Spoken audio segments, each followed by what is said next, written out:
Houston, we have a problem. I feel the need for speed. Ow! My mom always said life was like a box of chocolates. Help me help you.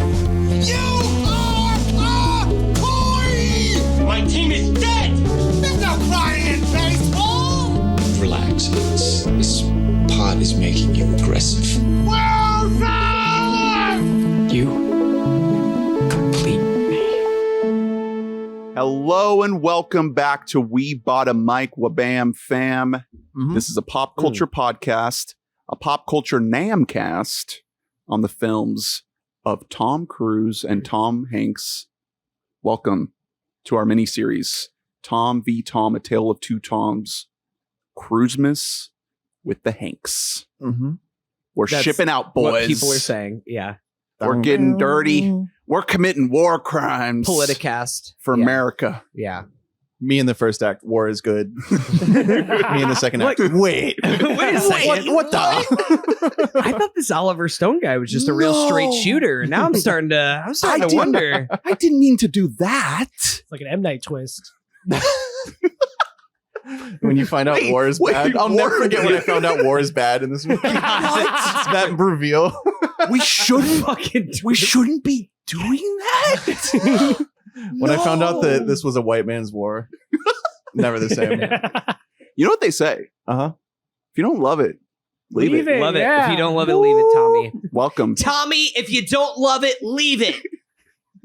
Welcome to the show. My name's Ernest. Penis! Penis! Big erect penis! My name is Hunter. Could that have not? This is our first episode ever with a sponsor, Oh. and you've gone and sullied it immediately. Listen, okay?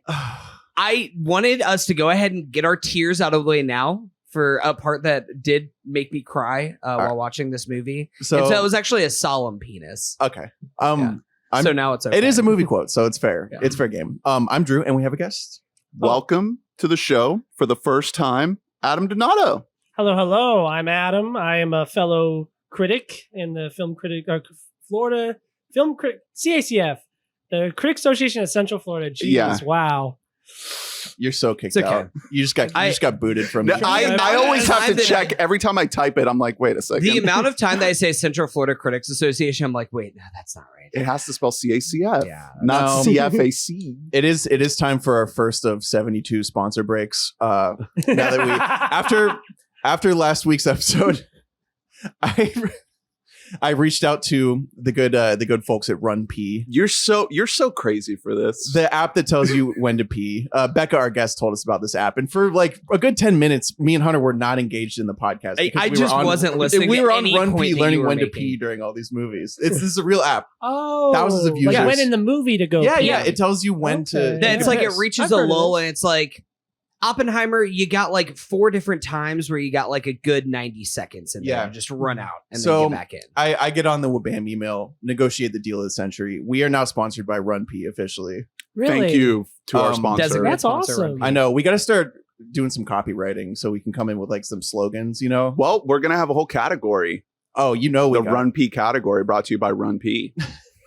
Do they have it for podcasts too? Like when I know during this, when can I go pee? Yeah. We should- Well, I we should make them actively- listen to this and tell You everyone. can't. Here's You the thing. cannot pee while you listen to this. No, podcast. I'm gonna go the You other have way. They're to like, stop. you actually should be shitting the whole time. I'm gonna go the other way. I only want people to listen to us in however long it takes you to pee. So Yeah. in like 27-second increments Right, for the entire 2-hour duration. right. Over the course of like But the podcast a has month to and a be half. playing in the other room yeah. and not in the bathroom. Yeah. You're So gonna it's miss like some whenever you stuff. can hear friends talking in the other room and you're like, wait, it sounds like they're talking about something I want to talk about. Oh, But then I you better get back hurry and up. then they change the conversation. And you can't. Well, thank Run you P. to Ron P for sponsoring this episode and sponsoring every episode by Mhm. joining the WBAM Familia. Yeah. This- Patreon.com/WeBoughtAmic. This pod brought to you by Run Pee. Run Pee. You know what? Make it a large soda. That's good, man. You're just giving these out for free. Huh? You know what? I will have that upcharge. Yeah. Wait, it's free? Included in my membership? Mm-hmm. Run P is free, by the way. Yeah, it's free app. Totally free What's app. that? So- it does a crucial service. Born on the 4th of July. Okay. Yeah. I think that's the first time we've said that so far. And This is the movie that we're talking about. Yeah. Well, I did talk about the penis, so that was an important thing. And they do see the title. And that is something that you do whenever you run P. Yeah. Before we get into Born on the 4th of July. Hey, run Zoom P. in. That's two things that Tom Cruise wishes he could do in this movie. Poor Tom. It's fucked up. So fucked up. Oh, God. Run P. You can't say that. Okay. That was really good. That was good. So 1989, this movie. Backing up a step before we get into the movie itself. Selected by you, Adam. I did, yeah. I wanna start us off with you basically not just telling us your thoughts on the movie. You can definitely lead us with that, but what led you to pick this movie from the list, and then some feelings of just Tom Cruise in general. We're doing this double Tom series. You could have picked a bunch of different movies from a double actor list. What are your thoughts on Tom, and what made you want to choose this movie? So I watched this movie for the first time, and there's a lot of like debate about what the real way to watch a movie is. But I prefer the backseat of my mom's van on a family road trip. So this tiny little screen, and I'm like locked in. I love this movie because I brought a bunch of DVDs from my collection. And, Screen built into the headrest? No, it folds down. Oh, Yeah, we're bougie. Okay, We got money, Damn. you know? Okay, all right. 720p? Yeah, but like I picked a lot of movies that were like long and like hard movies to embark upon because I knew I had so much time. And I throw it on and I'm like really digging it. And I really fell in love with it. Obviously, I'm very like anti-war, and this movie is surprisingly. No, I'm kidding. It's very anti-war as well. And as Tom Cruise fan, obviously he's great. He is like the last movie star. But I am not the biggest Tom Cruise fan, which is the funny part about this. Very like regularly, I will like opt against a lot of his movies, and I don't care about the Scientology thing. That's fine. I don't really care. I'm in the same Scientology, boat actually. generally Yeah. as you are with Cruise. I will say though, seeing his early movies is making me come around because he was on fire for a while there. So we are gonna flip open the book Diagenics. I keep saying Diagenics. Is it Diagenics? It's Dianetics. Netics. Yeah. Come on, guys. Anyway. Check your fucking. So I have a question. thetans, Was your bro. road trip to North Vietnam? It was North Carolina. That's the same Ooh. thing in my head. Wow, I thought you Yeah. knew.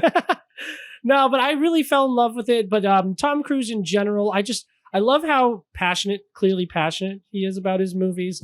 And I That's like one way this to put movie it. in particular because he's such a like, pretty boy, golden boy kind of thing. And this is finally a movie where he's like, well, what if he was just really down bad Nasty. and looked Yeah. gross? So that was like, I think that was a big swing. And I love how he like tries to work with all these like huge directors. He works with Kubrick. He works with Scorsese. He works with Spielberg. And then this was his chance with Oliver Stone.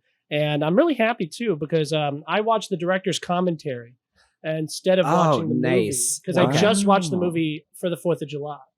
Oh, nice. so Earlier this year. for his birthday? Yeah, so it was fresh. It was fresh in my mind. And it's just funny listening to Oliver Stone's thoughts on the movie and about Tom himself. But this was supposed to star Al Pacino Yes. back in the day. Which I thought was Hoo-ah! That would have been so different. Was it supposed to be produced like well before this was produced? Oh, yeah, a decade prior. Okay. They couldn't get Fundy. Yeah, which we're that gonna- makes a lot more sense when you consider like late 70s Pacino. By late 80s Yeah. Pacino, he's too fucking Yeah. old and Yeah. like way too coked out. At We're, this point. we're gonna get. I think we're gonna have to carve out a whole section just to talk about Oliver Stone, because I have so many just Oliver Stone thoughts. But so you've seen this movie a few times now at Yeah, a this couple point. times, yeah. All three of us was the first time we'd seen this movie, right? Yep. Oh, wow. Yeah. As Virgins. a first timer. I think this is one of the best movies I've seen in a long time. I think that this That's is one of the awesome. best movies. Yeah, I said the same thing. This is one of the best Yeah. movies I've seen in years. I was watching it. I could not believe this shit. I have so many thoughts about Oliver Stone, because I feel like, I don't know, is he kind of like one of the most underrated directors Well, you have from the to- 20th century? Maybe he's one of those where like if you really sift through all of it, He's made some junk. you'll find some stinky. Yeah. lot of But, shit. you know, who among us hasn't made some Right. stinky? Like I kind of he is great. Like he directs the fuck out of this movie. It's so this is part of an unofficial trilogy he does. Platoon, Born on the 4th, and JFK. Where he is trying to unpack his trauma from serving in the Vietnam War. Yeah, and becomes increasingly fixated on JFK. Yeah. In the process. But JFK is a movie I saw for the first time this year also. Me too. I think I like that movie slightly more than this. They're pretty even. I don't think there's a big gap. I really wanted to see Platoon before recording. Didn't get a chance to. You've seen that. We talked about it when we did. Best Picture winner. Yep. When we did Top Gun, I think it came up. But we can definitely dig into it more here because it's way, way relevant in the context of depicting the war in a very anti-war lens. But I think that Stone, like, I don't know what his experience was like serving in the military and if how close that relates to the Platoon and the real life story of Ron Kovic, because he's not necessarily sharing his experience, but the experience of someone else. Mm-hmm. But it really does seem like someone who is severely traumatized by his experience to the point where in JFK, he's basically trying to make a case for a conspiracy that goes all the way to the top of why he had to serve in this war. Insane movie. This one is not a cuckoo crazy conspiracy movie. I think he keeps it pretty reined in. Maybe another movie we can touch on is Natural Born Killers, the Woody Harrelson, which I think is a movie that is absolutely batshit out of its mind. And I think that Stone has been relegated. Like a lot of people think about him in that sense of like kind of the crazy guy. I don't think this movie is crazy. This is kind of just a solemn, like sad but beautiful movie. So I wanted to bring that up because this is the year that this came out, is 1989. A all-time fucking fumble by the Academy Awards this year. This is Driving Miss Daisy. This is the Driving Miss Daisy year. And everybody years later wants to point to is like, Do the Right Thing should have gotten all the nominations and everything else. Do the Right Thing never in reality had a chance for Oscar consideration. This was the best picture, like the co-frontrunner. This movie, I think it got best director. Stone got. Yeah, I think it won the Golden Globe. I'm pretty sure for best picture. I know Cruise actually won best actor. Yes, he did. For the Golden Globes, which he returned, by the way. Which he it did, does say that in the Wikipedia. He's a hero for that, really. No, but the fact that this movie is very by the numbers. This is something that in a lot of ways it feels a lot like the 80s Best Picture winners that came before it. But this movie is head and shoulders above any of those movies that are just like, we're going to tell the story of a man's life from start to finish over the course of like 3 or 4 decades. And we're going to do it like all centered around like one character, one performance that is going to like take you on this insane journey. It's going to have a message about the greater human race and how we are as a society in America and everything. There are lots of stories that are like this, but this is just executed at like the highest degree across the board, from the direction to the cinematography. From it's done by our boy Robert Richardson, who's like one of Tarantino and Scorsese's like go-to DPs. Tom, we're gonna fucking get into Tom Cruise, but like this might be tough to beat when you talk about the best performance he's gonna fucking give in this entire series. It's unreal what he is doing in this movie. Some more thoughts. I thought it was interesting what you brought up earlier about comparing this to JFK and Platoon, because when I watched the director's commentary, he would not shut up about JFK. And it was very clear that he likes that more than When was that commentary recorded?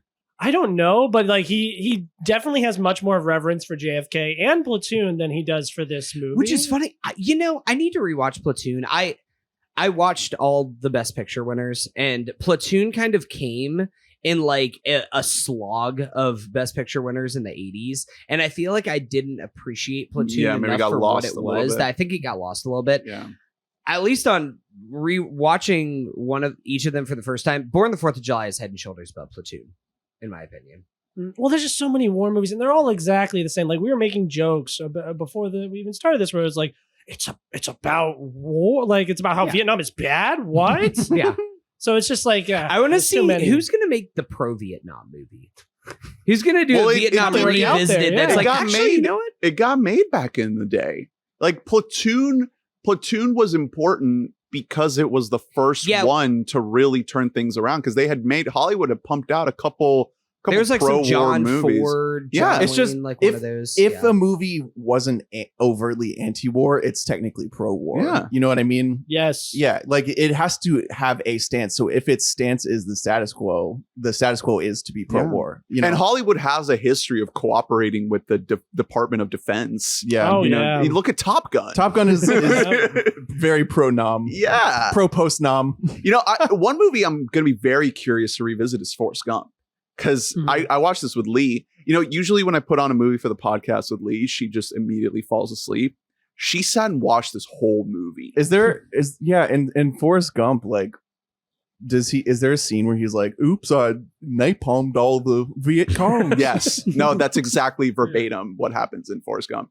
But Lee brought up that this is kind of the anti-Forrest Gump. This is like the dark Gump. Wow, it really is. Yeah. You know? Lieutenant it's a Dan man's story. entire journey. Yeah. So I don't know how that movie necessarily lands on this specific war, but that movie, I have a letterbox list called American Propaganda. And that is Forrest Gump is a movie that belongs on that list. I would not It put is. Born on the 4th of July on that list. This is not a movie that This is lifts the brand of America. This is a movie about how like we live in a country that fails our veterans. Like that is like kind of It the crux does. of this is just, and as somebody who has had family members who come back from the war and stuff like that and that are changed, like it hits, man. It's so real that like this not only is war hell, but like the treatment for people whenever they come back from war is worse than in a lot of instances whenever they were even directly over there. It's- Between the it's- psychological and physical trauma. It's comparably like more horrific when he's in the hospital, seeing how Yes. he's getting treated man. than when he's in 100 Vietnam. You Yes. know? I mean, It's- obviously no one died. I mean, people died there. Yeah. So just being even mistreated. the way that it's lit is like a fucking Saw movie. Like it is nightmarish. That's the thing is, yeah, the movie does a great job. And I would want to go back and watch how they handled it advertising wise, because the movie really pulls the fucking rug out. You know, once first, you know, he's when he's at war and you see the horrors of war, and then you get to that hospital, it's like, oh fuck. Like Yeah. the first act of this movie is not giving that tone. right. So it really flips on you hard, and that's very intentional. And I really enjoyed when it did that, because obviously this is based on the autobiography of it's Ronnie, right? Did we know Ron this? Kovac. I did not know Kovic. this. I watched this whole movie. Oh my god, yes, Ron Kovic's a real dude. Yes. Oh, yeah. So I mean, Oliver Stone is like Mr. Biopic. Like he's good at them, and there aren't many people who are good at them. I've talked about before. Most biopics stink. Like I just feel like Tom Cruise's performance in this does not scream biopic. Like I feel like I can smell a biopic. I can smell a Darkest Hour from a mile away. You know. this has like a little bit more. you're like, I think this it's not Churchill guy is a real guy. Yeah, there's something about Gary Oldman in this Well- that makes me feel like they're. I think the difference is between like those biopics and something like this is I'm pretty sure that Tom Cruise wasn't like going up to Ron Kovac like I need to master his mannerisms, Right. and like He master did. stuff because that he did. Yeah, I heard about that in the commentary. Actually, you know, went as far as he wanted to like inject something into him that would make him paralyzed for like a day. Dude, This is real, you're and the not insurance allowed companies to wouldn't do let him do that. Yeah, but he was all for it. Tom Cruise was. That fucking The rules. scene where he's This like is- the this scene is- where he's with the arm. No. This is Movie, honestly yeah. the fucking origin of him just like I have to fly my own planes in this thing. Like it's him just like I will make myself He's paralyzed. like, shoot if I my have to." C6 vertebrae right now. I'm done.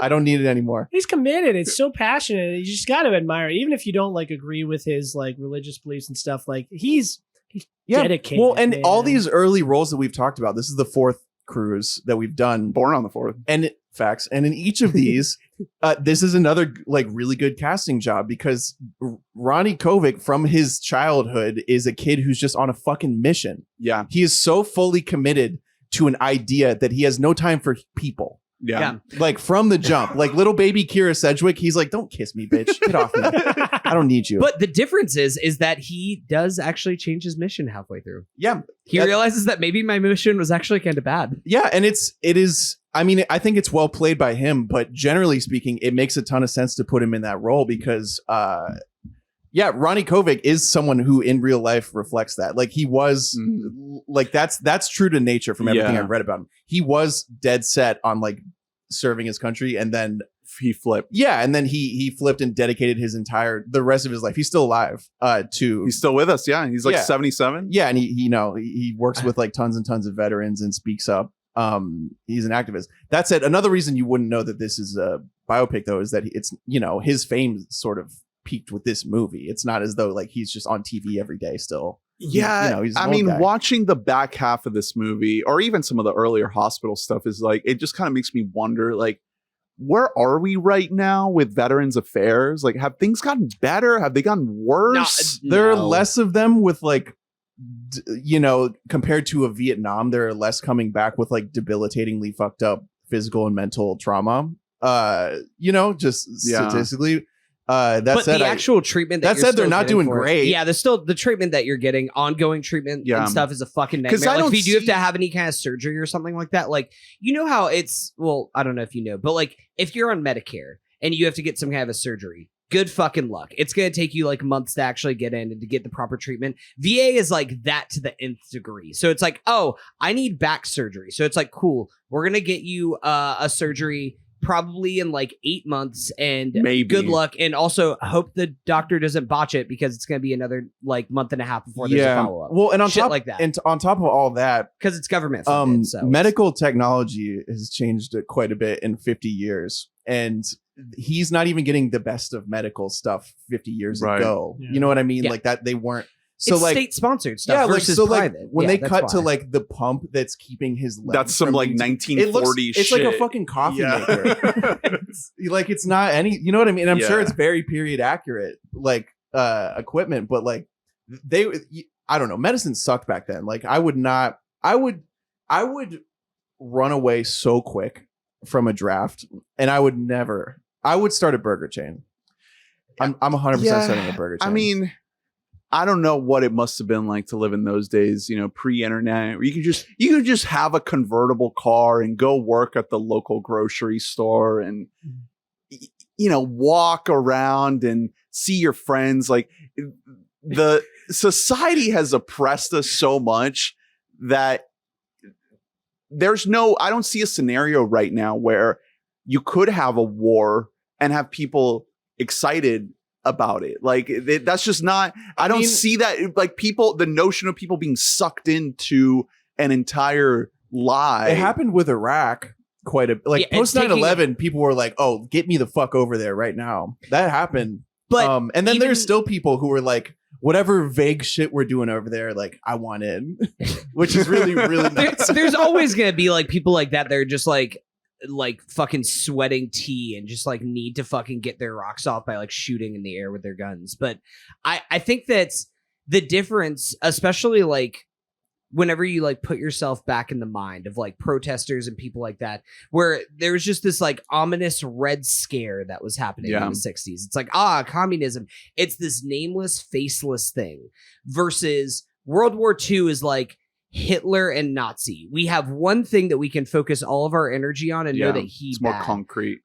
Even to a lesser degree with 9/11. Yeah, it's like we were directly attacked, and there's one person who we can put our blame on. Yeah, and we did go to the wrong country. That's not important. But it wasn't until like people were like, "Wait a second, which sand place are we at?"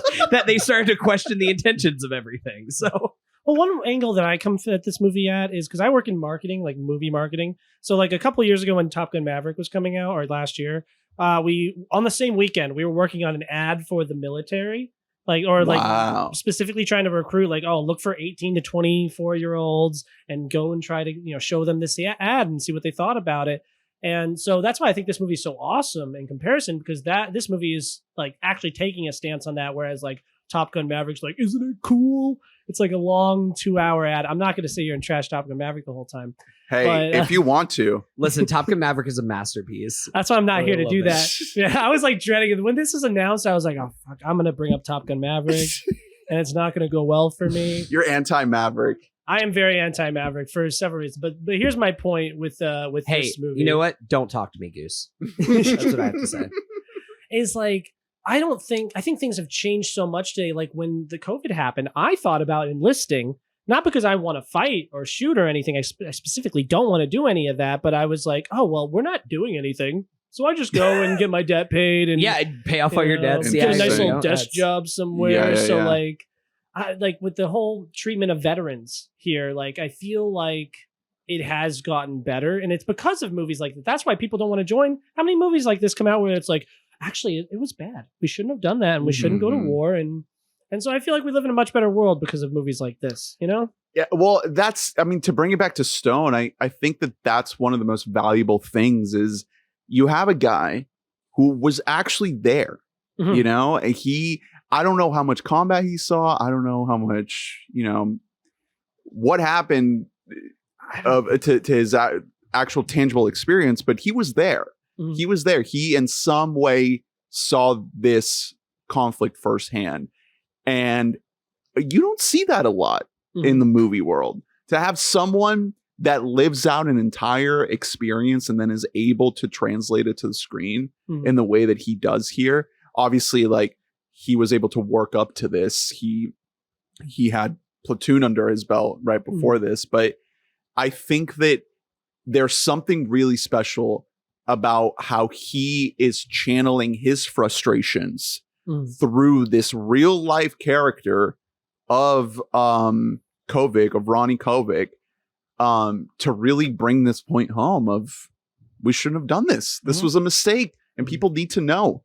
And then he takes it to another level of maybe it was all part of the plan. Well, interestingly enough, he's been to Vietnam, but he has never been to prom. I'm going to bring up the director's commentary so many times because there's so much valuable information here. Like how You he never went to regularly prom? calls Ronnie a virgin Let's in the go. director's commentary. Like he makes sure to make it a point several times. Yeah, guys, he never got his dick wet.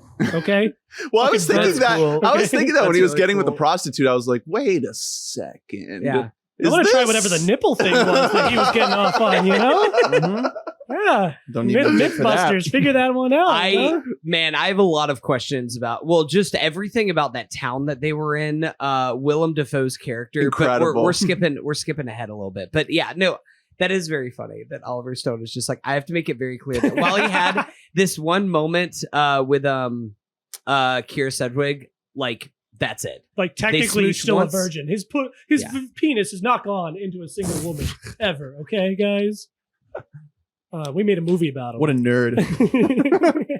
Yeah, it's generally, I mean, we might want to start from the beginning. I don't know how you want to do this, but there's a whole youth sequence. This isn't like an Oppenheimer biopic that just follows like one specific track of his life. Yeah. Like this is decades. Or he hits the winning home run. Yeah, Yeah, we have to start with them playing soldier. Yep. John And- Wayne. Yeah, Good motif. gotta do the whole playing soldier. I'm kind of watching that thinking like, is this movie gonna suck? Like It does start kind of, you know what, actually I knew like this movie might have been something is whenever they're playing soldier, I don't remember if this is, no, I think this is before the home run thing. But it's like the first thing. it's whenever they're in the parade and they're like setting like off the the fireworks parade. and everything, and you see the actual veterans like recoiling, like you Yeah. can see them flinching every time a firework goes well, off. just Which is like a real thing that like it's the irony of 4th of July. It's to celebrate our troops, celebrate America and everything. And most of the time, if you were we're in active triggering combat, them. Yeah. you do not want to hear big loud explosions. Right. Yeah, one of the Setting off veterans next in to the you. thing is Ronnie.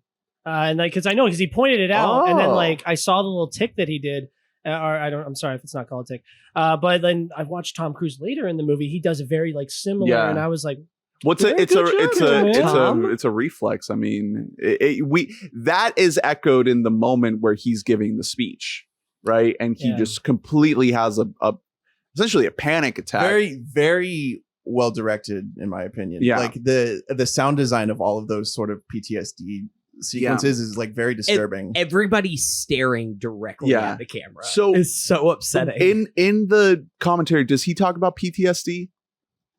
A little bit. 'Cause Yeah. I mean, that's what the movie's about. I so, feel yeah. like PTSD is a very 21st century thing in a lot of ways. Like the idea of being able to hone in on like, yes, these people suffer from like an actual diagnosable Psychic trauma. disorder.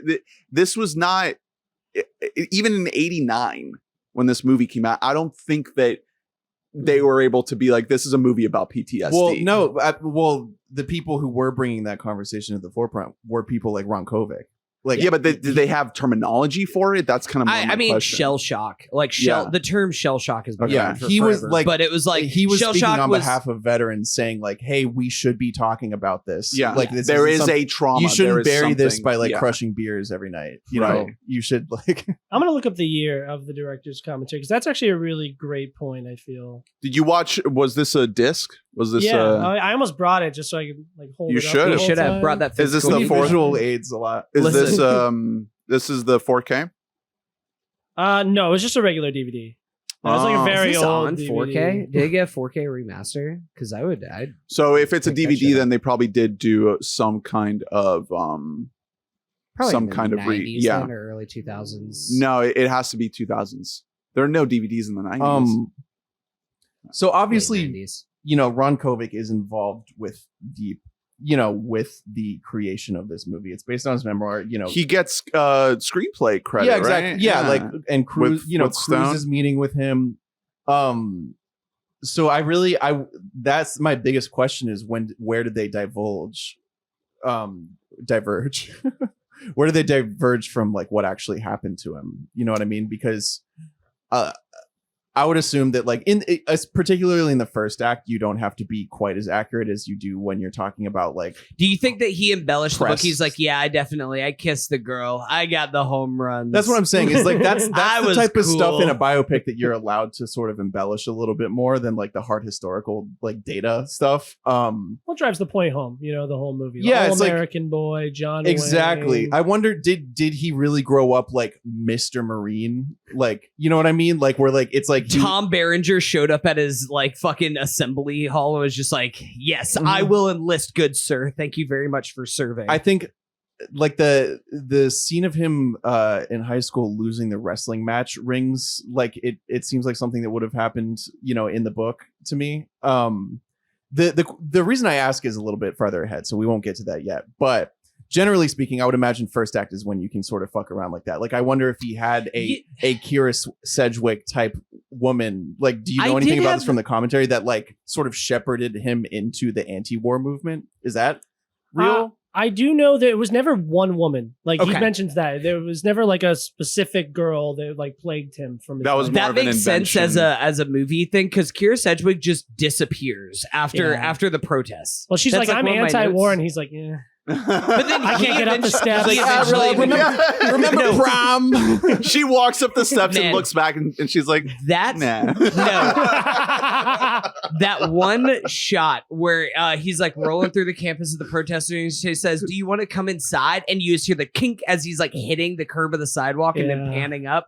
It's great. They That's didn't have, like they didn't damn have shots. ramps. Fucking shots right there. Not accessible. My boy wasn't like out here popping wheelies on his Well, wheelchair eventually, yet. yeah, he does. He like gets really good at it, and he like kind of goes Yeah. back like that. He wasn't at that level yet. He'd get there in time. Tom definitely learned how to work that. He That is wheelchair. Absolutely. he is working that shit too hard.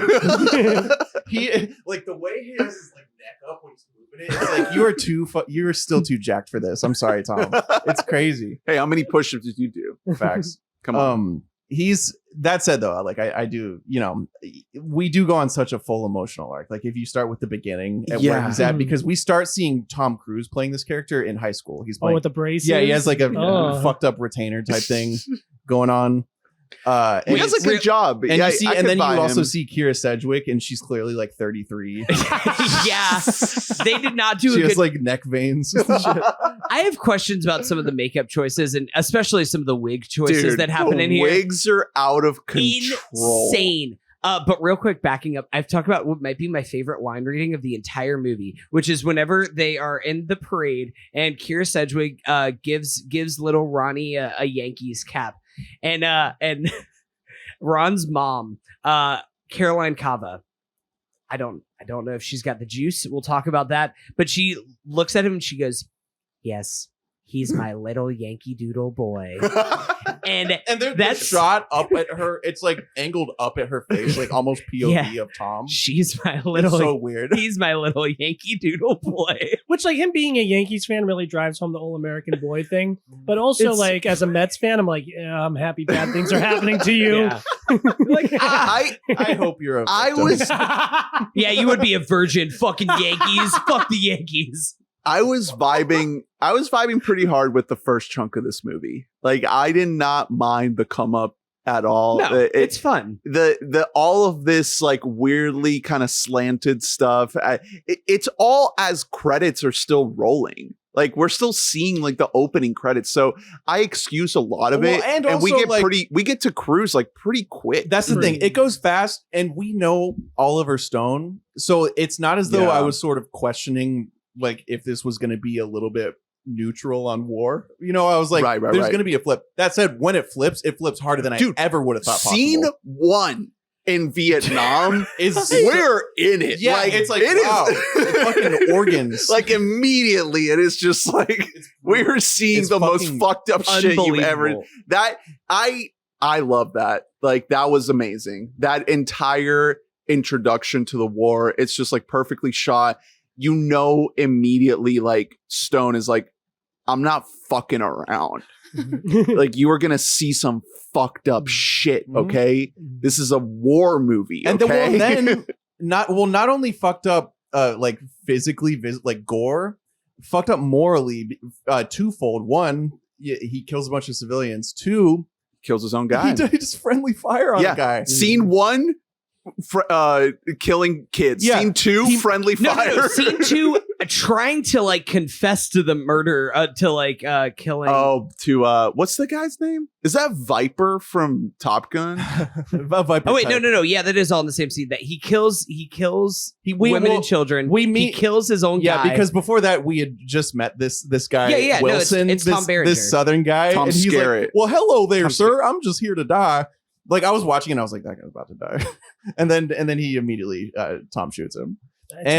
It's fucked. It's really effective because like they go from him at the dance, like the pinnacle of his youth. You know what I mean? Because with he Moon goes there, River he gets playing, the girl, and they're dancing, and then they like cuts to black, and then we just get this orange hellscape. Yeah, and it's a great transition. There's incredible cuts in this movie. Unbelievable. Yeah. It won the editing Oscar. Yeah, it deserves it. It has a lot of good, essentially POV shots, especially in the war scenes where, like, you know, when you're sort of his eyes trying to see if he sees rifles on these civilians. Yeah. Like, and it's just like it's cutting super just like, quickly, do you see like the left rifles? to right to left. Do you see the rifles? Do you see the rifles? Well, the sequence where he tries to essentially like do Rambo before Rambo, where he's just out there just like firing off. He's trying to be the hero, you know, then he gets shot. I loved how that sequence was shot because in that moment he's already seen dead kids and he's already shot his own guy. So you're already in a mode where he's already like basically off the deep end in this moment.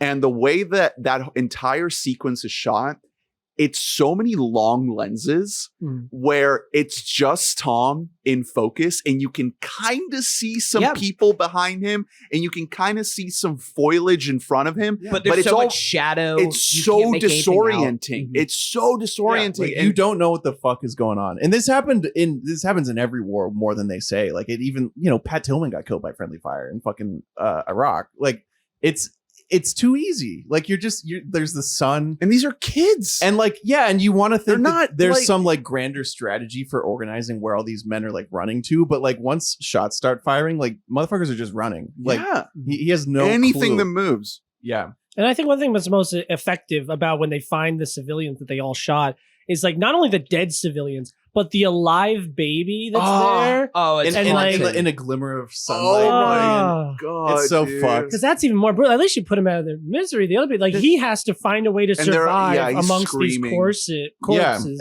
and Tom wants to save the baby. Yeah, and he's it's like, just "Help." Sorry, bro, you're not Oh. saving that baby. No, you gotta get out of there now. Fall out. It's like Jesus. That's whenever you hear the other baby crying, like later on in like the third act of this Yeah. movie, it's like That's what it- triggers his. yeah, Yeah. because it triggers you back to that moment. Like the way that this whole sequence is directed, and this straight into the infirmary scene where he's like getting his last rites led to him. Like Yeah. that's how the whole Everyone's this whole dying sequence around ends. him.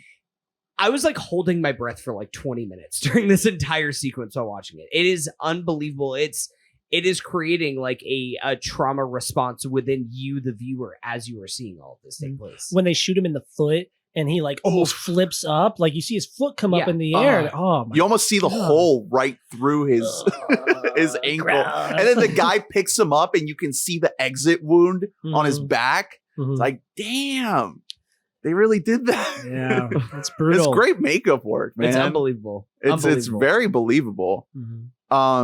So yeah, like I said, I was vibing so hard with this initial chunk of the movie. Like Stone is just absolutely cooking. Like he is so talented, but I will say, this is where I'm kind of like tipping on the craziness part of Stone, right? Because it's like he is coming in hot and being like, I'm not gonna fuck around. I'm gonna show you immediately how fucked up this is, but it's not too much. Mm-hmm. He's not going all the way into cuckoo crazy land. It's just, let me show you I mean, it's the reality it's of the pretty fucked up. situation. The hospital is really fucked. Like, yeah, was the most shocking to me because like there are plenty of war movies with visceral war imagery. oh, Yeah. the infirmary. Yeah, like but the afterwards. infirmary, there's Mhm. just like shit and puke and everywhere. You know what I mean? Like, I mean, I loved all that. I know I it mean, reminded it's- me more than anything of Chernobyl, Yeah, the show, which has obviously visceral. yeah, exactly. It just like I mean, just the gets under your scene skin. where they're like all the nurses are cleaning all the fucking the butts. yeah, I'm like, I was not expecting to see that in this movie. I know, and but it's just like, hey, how do you think? that's what it is. Yeah, how do you think they shit? Like, how do you think they Yeah. clean them when they can't move? Like, it's it's like unspoken truths of like I don't know, immediate post war. It kind of feels. I wasn't alive when this movie came out, but it feels brave. Mhm. It feels like this was a brave thing to show on screen. I don't know how much precedent there was with things like Platoon. Maybe people were already primed for something like this. I think that these, and again, I need to rewatch Platoon, but Adam, have you seen Platoon? 1986, love it. Okay. Correct me if I'm wrong, but these two scenes feel like, I don't want to just say better, but they feel like more dramatic and like distilled down to the traumatic elements than any single fight sequence in Platoon. Mhm. I definitely like this one more than Platoon, just because like we're done with all the war stuff like an hour in. Yeah. You know, And like it because just I'm really becomes- not There is a interested in the turn. war. Yeah. For Platoon, sure. it does kind of be like, all right, we're still in it, huh? We're still with the Platoon. Yeah. Mhm. And you'd be surprised how much he talks about the poop on the commentary, man. I was just to bring up the commentary, which by the way, please do. Yeah.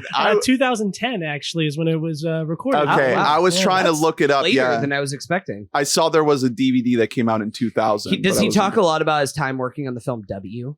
He talks Which a lot about how was, much in he fact, loves Texas and like how he W was- wanted to shoot in Dallas really badly. This movie in Oh, yeah. Texas? That Oh, it's in rocks. Dallas, Texas. Yeah. You I, know who died in Dallas. I mean, this man is obsessed He with just, JFK. Yeah, I It's mean, fucked up. every shot of like of them watching JFK on the TV or like JFK archival footage, I was like, "Hey Lee, that's JFK from the movie JFK." Well, he brings that up because his director quote like thing is when they're watching TV and JFK is there, so it's like right next to him. So he's like a little bit of foreshadowing for my career. Yes, Like, you're Jesus so cute, Christ. and Oliver. Nixon Guy. too, because he Mhm. does the Nixon movie with Yeah. Hawkins. he does do Yeah. nips. Yeah.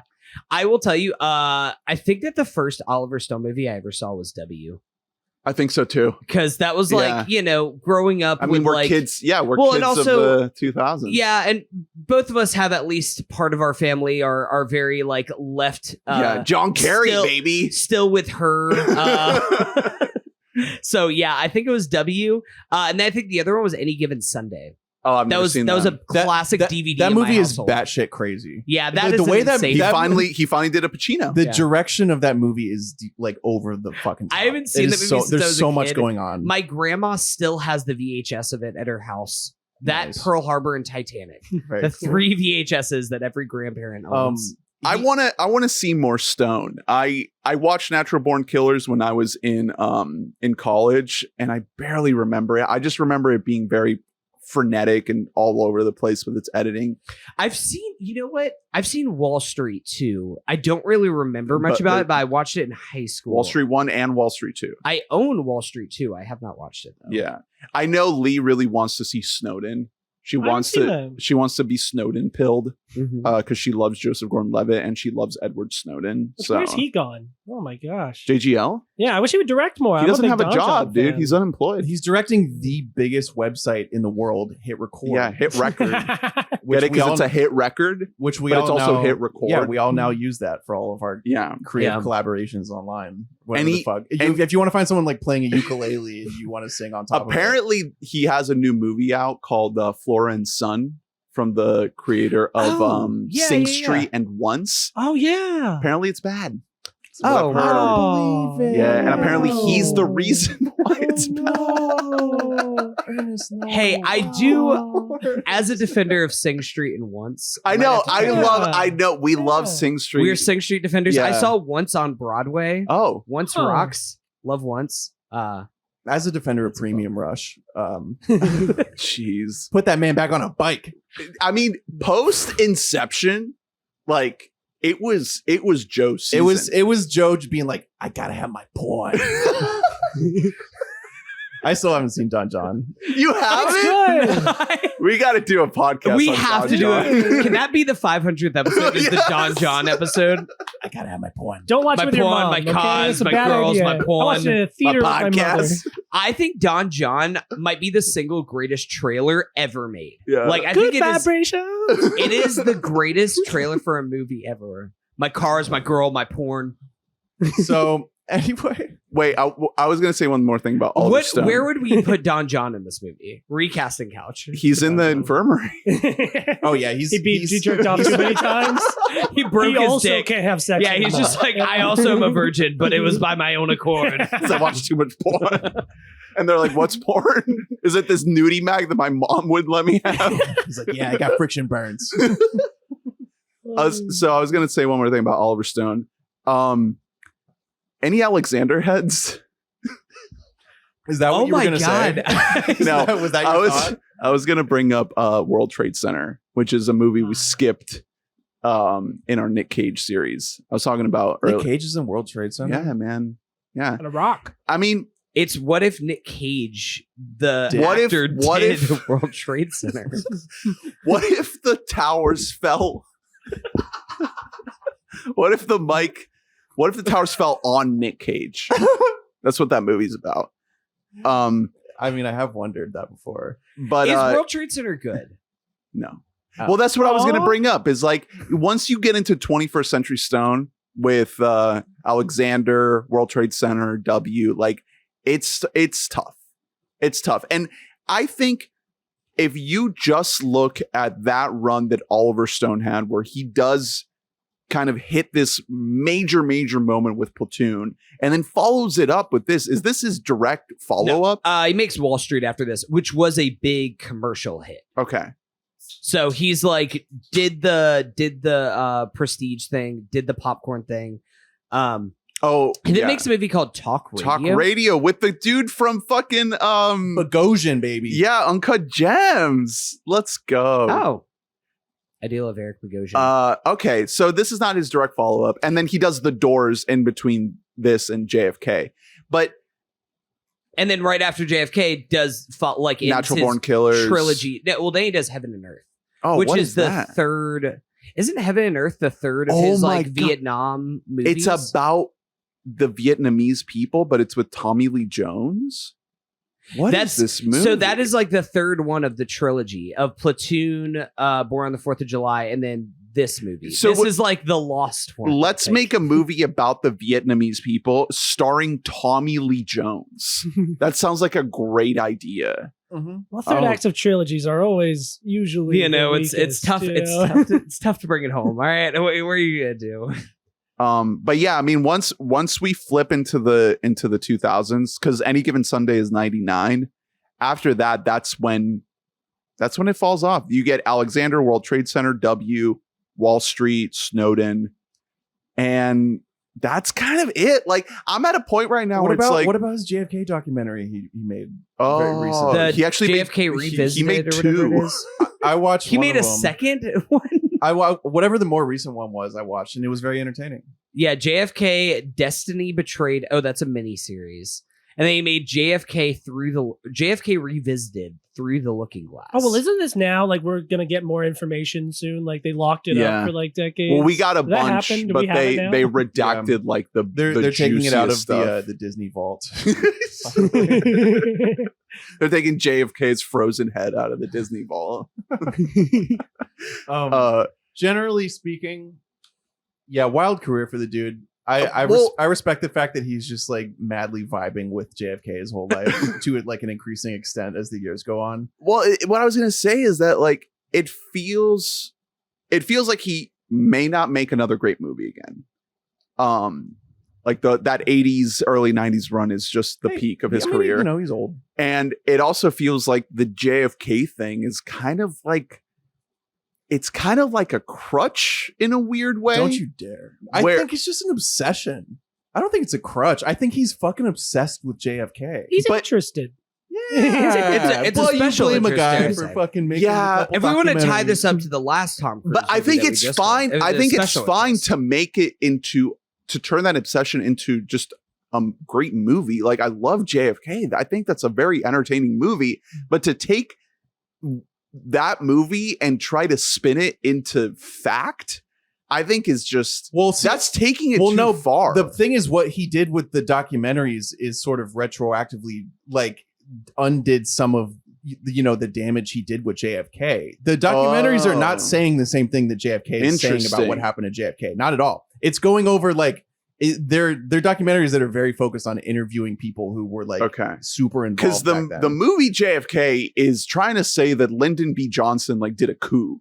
Yeah, like that is like the thesis of that movie. Exactly. I think a lot of that is crazy. I think that's a combination of having less info back then and also like that being best for a movie. Right. And probably like what he believed in his heart, but not in his brain. The documentary is about how I think Dulles, like the CIA guy, like definitely was involved with, right? Like, you know what I mean? Like, it's him trying to sort of that's more accurate to what. Yeah, it's like I mean, I could believe something like that, but to say that it went all the way up to Lyndon B. Johnson, that he helped orchestrate like a coup d'etat. That, I mean, I don't know. When you sit and watch JFK and you watch the scene with Donald Sutherland playing X, a man who does not exist, but that encapsulates the idea of the conspiracy, that is so well done from a filmmaking perspective that you're like, yep, let's go. I'm all in. He did it. I'm all in. Let's go. Lock him up. It's just like, but I think it's all about how you deliver it. Like this is delivered in a drama and a fictional drama setting, so it's okay. Where it's different from something like, for example, it would be more egregious maybe if it was in like documentary form, right, that Oliver Stone was trying to get this. Like whenever I'm thinking, I know I'm not like the first person to complain about these, but like the Netflix like untold stories that are like executive produced by the person who they're those are so disappointing, bro. Where it's just like, I want to see Johnny Football. Yeah. It's like worst he ever was. Yeah, it's like Johnny Manziel. You know, he's not going to want to talk about the rape charges. Like, so it's not really the untold story. You're getting the untold story from the author. Yeah, that is more that feels more disingenuous than something like JFK. Well, by the way, speaking toward the accuracy of the movie to at the very least the book and what Ron Kovic says, evidently Ron Kovic does say that he did friendly fire on a guy. Well, That makes the sense. scene Yeah, at the because end, adding that would be a tough ask. Be like, hey, Ron, Are you cool if we just we're kill? gonna put in a part where you kill a really nice guy. the scene at the end where he like confesses to that family, that broke me, dude. The whole time I could not take my eyes off the screen, and I was just like, please don't do this. Do not do this to this poor family. It's brutal. I mean, generally speaking, it's impressive to me because to show that level of arc with a character and still feel like you're getting very crucial, intimate moments is a really hard balance. And that's, I think, why most biopics kind of suck bad, is because if you're trying to cover a whole life, you can't settle into a movie. And this movie does do that. Like, there are definitely points where it does feel like you're getting sort of a montage treatment of a dude's life, and that's fine. But like, the movie will take its time and like really like sink into like one spot. You know what I mean? Like, it'll give you like, it won't just give you like a quick montage of him getting too trashed at the bar. Like, we'll be there for like 5 minutes and it's really uncomfortable the whole time. And I respect that about the movie. I think that's a cool way to sort of approach these. It's interesting, you know, with the structure of it, because like last week we covered Big. And Big is a movie that I think similar. I think it has Great double feature. Great vibes all around. It has a very Big on the 4th of July. What you could call a kind of formulaic structure in a way, where it's just like very early on in the movie, you set a post for the end of the movie. It's like, okay, he's big, but you know he's not going to be big. You know, at some point, I know his ass is getting small. Yeah, like you know, the entire movie you're waiting for something to pay off at the end. This movie doesn't really do that. It kind of, there's a moment in the middle, like you're in Mexico, you're with Willem Dafoe, you're vibing, and you're just like really wild shit going on. You're just like, where are we going? Like, and I love it. Like, that's some of my favorite stretches of the movie. But there's no momentum towards a certain payoff that was set up at the beginning of the movie. You're kind of just living this guy's life. Yeah, it becomes kind of slice of life. Yeah. Well, I gotta disagree, because I think the two things that we're trying to get to is the sweet release of the parent, like telling the family and getting it off your chest, being absolved of that. Because the most crucial scene in the movie to me, like in my favorite scene, I know I'm skipping ahead, but my favorite scene is when he goes and tries to confess. And to his officer, and he's like, I killed the guy. And he's like, the guy's like, I don't want to fucking worry about it. It's like, and shut he just up. keeps telling him, if he would have just told, if either A, he would have reprimanded him like properly for killing his own man, as you should, then none of this would have happened to him, right? But if he would have just taken some amount of accountability and responsibility, like the general guy that he's complaining to, then none of this happens. He never goes on to be like very anti, because that's what really broke him. It wasn't getting shot. It was finding out that friendly fire, that's like, fine. That's going to be something that we're sweep under the rug. Yeah. So getting that release from the family, being, you know, getting to tell them and you know, like let your, like almost like confession. Right. And like, that's a really important moment. Also the speech at the end, because the mom says, you know, you're going to make some speeches one day. Like, you're going to be important, have a lot to say. Yeah. That's those a are my really two good climaxes. point. It's a good point that the friendly fire adds a lot, because because what like, quote unquote breaks him at first is just having to spend like 4 months in that hospital getting treated like shit. But that broke him in the way that like a lot of veterans are. Well, yeah. And just like coming home being like, they don't treat us right. We do so much for this country. And that's what he's like for a while when he gets home. But you're right that the friendly fire incident and then just sort of, you know, soaking in what really happened is what flips him. Like, that's what actually causes like the emotional change in his morals. So I do agree. Like, that's a good call, that the movie is totally different without that. That's why I was wondering whether or not it actually happened, because the friendly fire thing is really important to the movie. Well, he's a very morally upright guy. Like, he has a very religious upbringing. Like, hey, he gets like chastised for even like masturbating, like the poor guy. So like, you know, of course, if he like one of the biggest sins, murder, you know what I mean? For that to Thou be shalt something not that's kill. fine, it's just like psychologically, it's just like, oh, so all of the morals and values that I brought in to go fight this war are completely meaningless now, and Yeah. everything means something. Why am I Yeah. fighting? Well, You know? But Who am I fighting for? the funny thing about the movie and the way that it's kind of depicted is that we are at the spot where Tom gets to before he is. Says he returns home to Massapequa, and like we're just like, damn, that shit was fucked up. Like he's got some shit to like work through between the war and then everything that we just saw in the hospital scene. But he's still just like, love it or leave it, Tommy. Love it or leave it. Like he's still just so fucking red, white, and blue pilled. And it's only whenever he's like going back around town and then during the parade, wherever he has the fucking panic attack, Yeah. whenever he's up there and talking with his old boy, is it Timmy? Is that what it is? I gotta say, I wasn't a fan of that guy. What's the actor's name? I recognized him. He was like that guy from different things. There's a lot of great that guys in this movie. Frank Whaley. Well, that was Shout like out- denial period, you know? Yeah. Where he's like, no, it's still good. Yeah. You guys love it. But it's that, and then it's just like him trying, because you can see he's just like trying to go around town, try and find like some kind of connection to like get back to the life that he had before he left.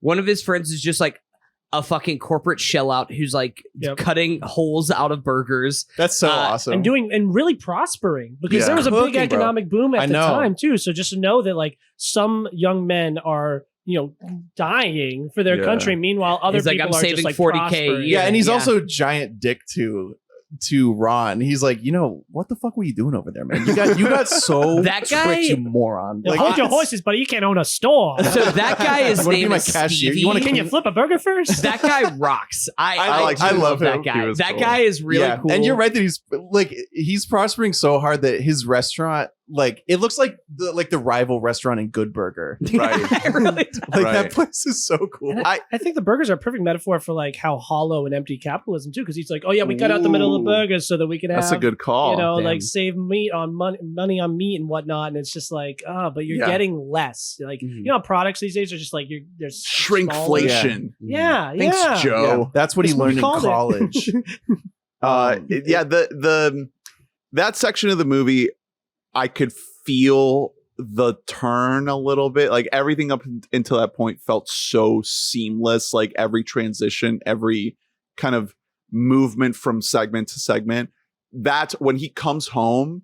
That's when I felt the movie like kind of, you know, it wasn't as seamless, right? I kind of hit a little bit of a stumble there as he's transitioning back into So normal life. would you say that was a good time to get up and run to the bathroom? Oh, Run P. category. Is this the Run P moment? Is Well, it him- I wouldn't miss the one of my favorite moments in the movie is when he is back in his bedroom with his dad.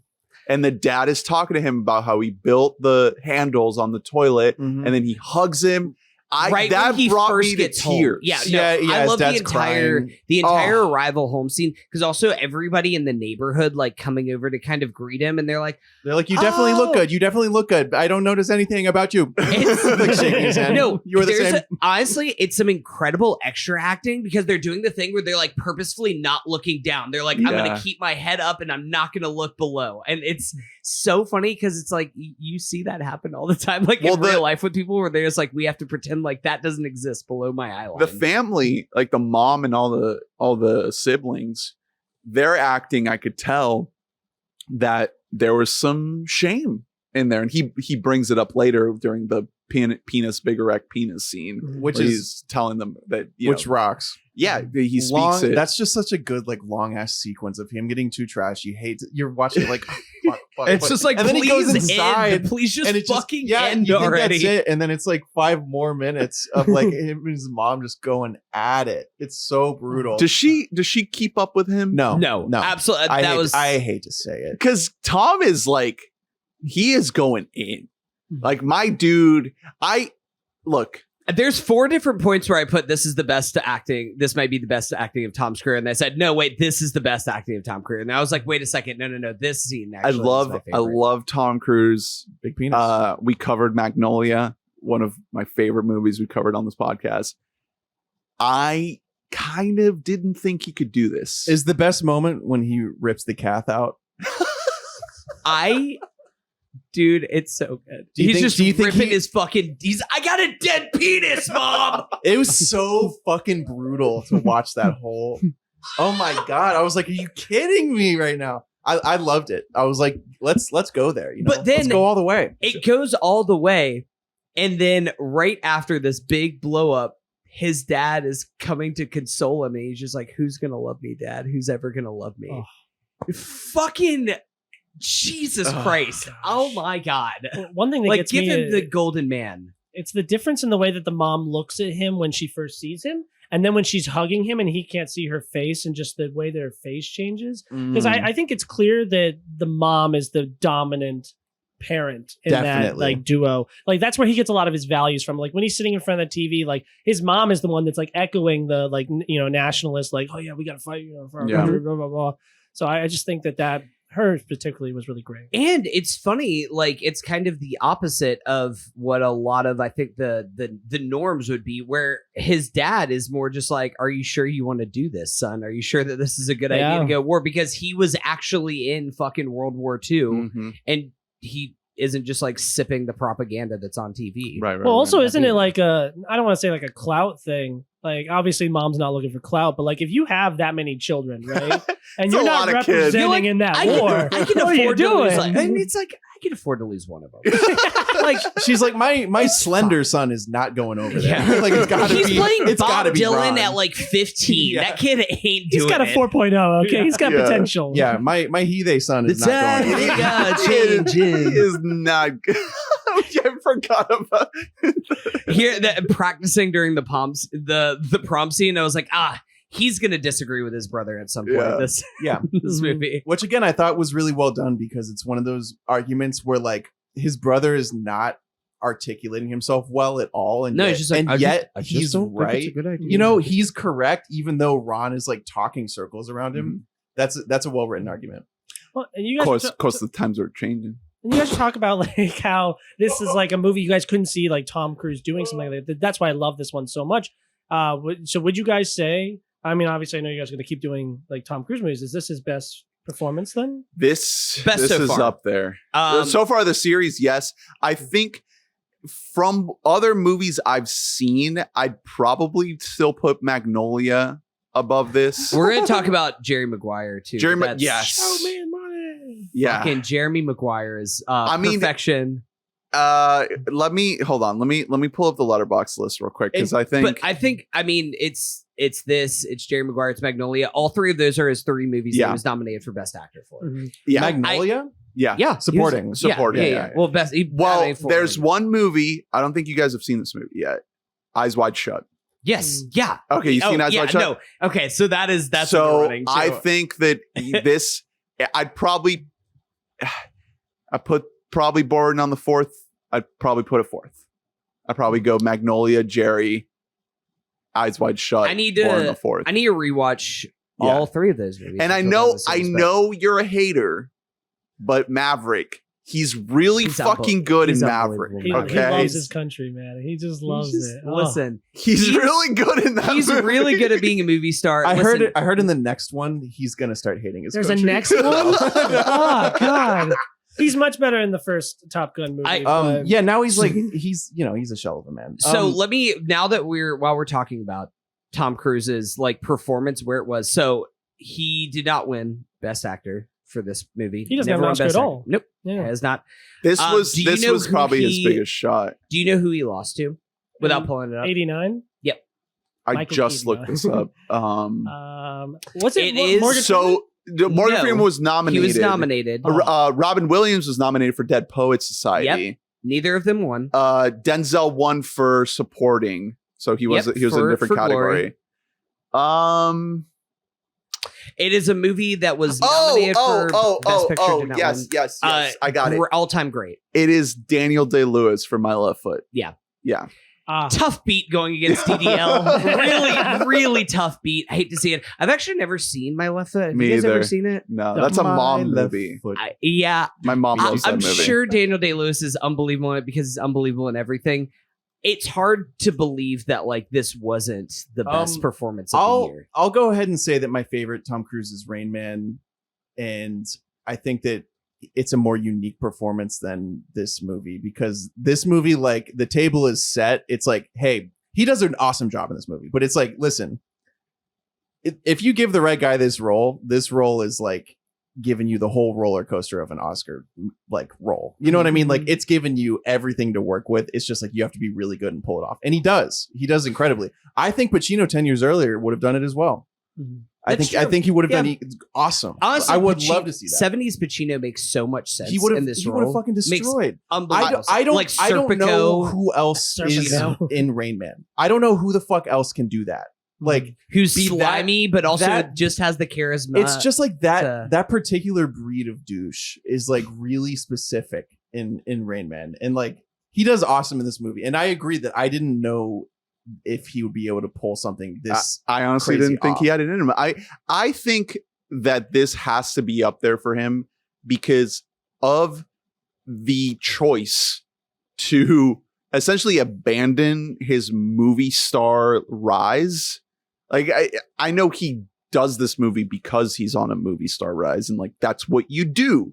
You do your Top Guns and your Rain Mans, and then you do your kind of big Oscar play. It's part of the path, but the choice to make himself look on screen the way that he looks in this movie, and to not have it feel like it's like just layers of makeup, because that's the thing. You see this a lot, these transformative biopic performances. Your Gary Oldman's as Winston Churchill's, where it's just the fucking layers. strays towards Darkest Hours. It's on just this so podcast. easy. Yeah, wow. It's so easy. God, It's Darkest a fine Hours movie. is a good film. Okay. That we like. But We love when Mank becomes the prime minister.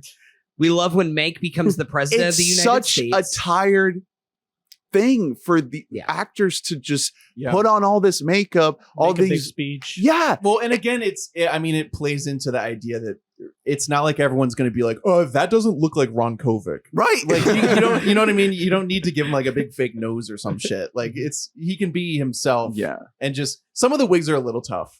But Yeah. I'm not going to nitpick wigs they're- from the 80s. They you know might what I be mean? actively bad. I do have some beef with the makeup and hairstyling. But he it's is the mustache. It's the fake mustaches. I'll say it. They're so bad. he is made to look rough. Yeah, he looks like shit. He's ugly. They did a hell of a job, and he sits in it really effectively. I think.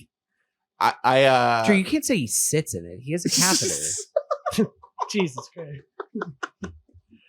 That's the only thing he can do. He's sitting in it. Yeah, but just because he's so down bad in this movie, yeah, it's definitely why it's my second pick for his best performance. You said you had a unique one, and this is gonna sound like a joke answer, and definitely like a hater answer. But I genuinely believe his biggest swing, the like most out there thing that he completely nailed, Tropic Thunder. Tropic Thunder. Oh my Wow. god, I fucking love him in Tropic Thunder. Wow. Well, So that's good. that I So think funny. is something he had to do Mhm. because of the Oh, to get whole back? debacle. Yeah. Yeah. The couch situation. That was his like get back of like, I Yeah. still got this. I still can do this shit. But he's really funny, and he has never done anything like that since. Mhm. and He probably nothing never prior. will. I It's think so special. Yeah. That's why it's my favorite. I think Stiller did a great job of sort of like, they have some sort of relationship. And They- I think yeah, he did a they're really good boys. job. where he dresses up like him. And Yeah, speaks yeah. him Like to they've his known each face. other for a long ass time, and I think he did a good job of sort of like getting him to Getting the right level of Tom. I don't know. I don't think Tom in 2023 does.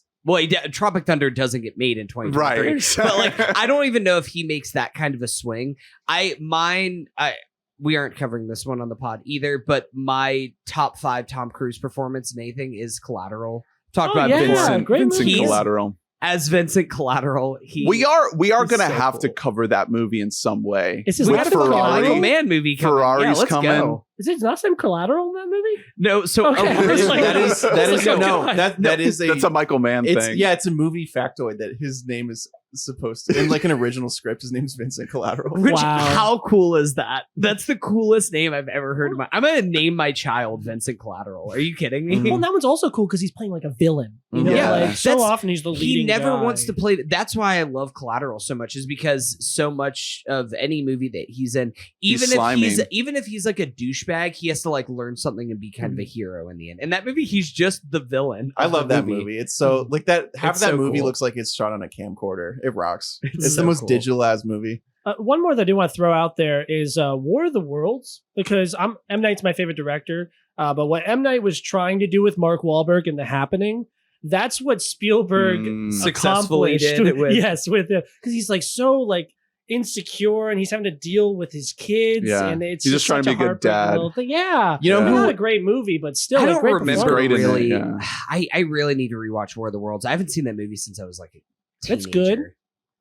It's not top tier Spielberg. I mean, but, I remember the beginning of it ruling. Like the very Yeah. beginning of it rocks, and then it keeps going. right. It's not even the best Spielberg cruise movie. No. Minority Ooh. Report. No, Minority Report. We are covering on this covered- podcast, and Years. that's another one that is a fucking. That's gotta gem, be up there. man. That is a gem. of That's a when cruise I see performance. climbing up on Yeah. rewatch. It's just a lot of it with Cruise because he's still an actor that I'll like very willfully admit. Like I think he has like glaring weaknesses as an actor, and if you put him in the right spot, like he's gonna hit a home run. You know what I mean? Mhm. Like he's like a pinch hitter It's reliable. or a designated hitter. Like you put him in for something in particular, and he'll do it. Mhm. This is a cricket reference you're making. yes.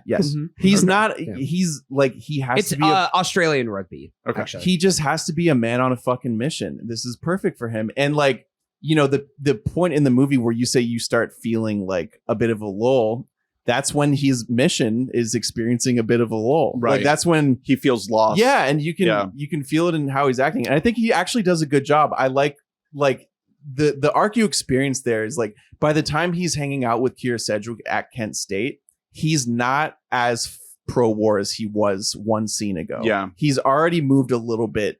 Right. It's Farther incremental. He's Yeah, not we're like fully. He's not. yeah. He's not like leaving, hanging out with her because he's so pissed that she Yeah. would say Well, she it's hates because the war. people. He's it also is- not agreeing with her yet. I think that this goes back also to another one of your takes about Tom Cruise playing dumb guy is like generally always pretty good. And at the end of the day, like there's a reading of this movie where Ron Kovac he's pretty dumb and just like I'm sorry, Ron, where like the people Well, he he's was listening fed- to he was people in fed his a life. lie. He was fed a Small-town lie, guy. but then as people he trusts, people who he is friends with, his love interests are kind of telling him like, no, Ron, like things are changed. You are not okay Right. for what happened to you. Then he's like, shit, maybe I'm actually not that okay. Well- But it takes like, it's not him like coming to a realization on his own. It's taking other people in his life telling him this thing. I'm sorry, Ron Kovac, if you're listening. I don't actually think you're a dumb guy. He is Well, and listening. I know the main reason he joins is this like He's a John patron. Wayne nationalist kind of like you Yeah. know yah America thing, but also like, did he have offers from colleges? You know what I mean? Like, what was he really doing He here? did fucking blow the wrestling championship. Yeah, so that he- was Yeah, what a he, loser. he ain't getting sports scholarships, that's for sure. Total verge. That's a great point. I mean, are we- God. and also, what kind of wrestling? Like, what is the quality of wrestling on Long Island and Massapequa? man. Okay, I, like, I are we love sure the it's- direction of that wrestling. Oh, it's scene. great. I was like, how do I can't understand? win I don't that, understand though. just watching wrestling, and I get what's happening in this scene. That's cool. Stone, man. He's Stone's- talented. Stone slays. great. The He's thing is, fucking talented. one of the first Stones I ever saw was Any Given Sunday, and that movie is so fucking insane that like my vision of him was just someone who's like Michael Bay style, just like doing the most at all times in a whole different, you know, Any set of Given styles, Sunday is but, like, kind of a Michael Bay he's film, though. so over the top in Yeah. that movie, and so the fact that this movie really like dials it into a particular tone, very impressive. Bay is kind of the flip of Stone in terms of like the nationalism, the American propaganda. Because Yep. Bay has made between Transformers. Armageddon, all the Transformers movies too. Yeah, he gets like, those are like ships incredible and stuff American from the government. propaganda. I guess Armageddon's like the only prominent one I have here. The Rock. What a dumb Ambulance. movie. Ugh. The Rock is like quote unquote anti, you know, war. Come on, but man. it's really not. I watched like a good 45 minutes of The Rock the other day because it was on cable. That movie rocks. It's kind of ironically a his loss. best movie too. Yeah. So It's kind of a try being a loss. liberal, Michael Yeah. Bay. He literally, that's what's crazy is he is, you know, he's like a classic like center left lib where he'll like donate like $1 million to like Hillary or whatever, I mean, and then make a movie about how we should definitely be To be fair- overseas. honestly, Ambulance. Ambulance is kind of his Born on the 4th of July. It's a movie about how we don't treat veterans right when they come back to this country. Let's go. And you just have to hijack an ambulance. Sometimes you gotta hijack an ambulance. Guys, is Ambulance like a fucking masterpiece? It's wonderful. Is it an misunderstood incredible movie. in its time? And will Ambulance go down as one of the greatest? Where would films you of our time? recast in this movie the ambulance? Where would you? Where would you It's put the, the, the ambulance? helicopter that crashes Yes. into I was gonna recast it as the bullet that hits that Okay. kid from Georgia. I was gonna say the baby. Oh, it's just the sirens that he hears. Was So- Ambulance this year?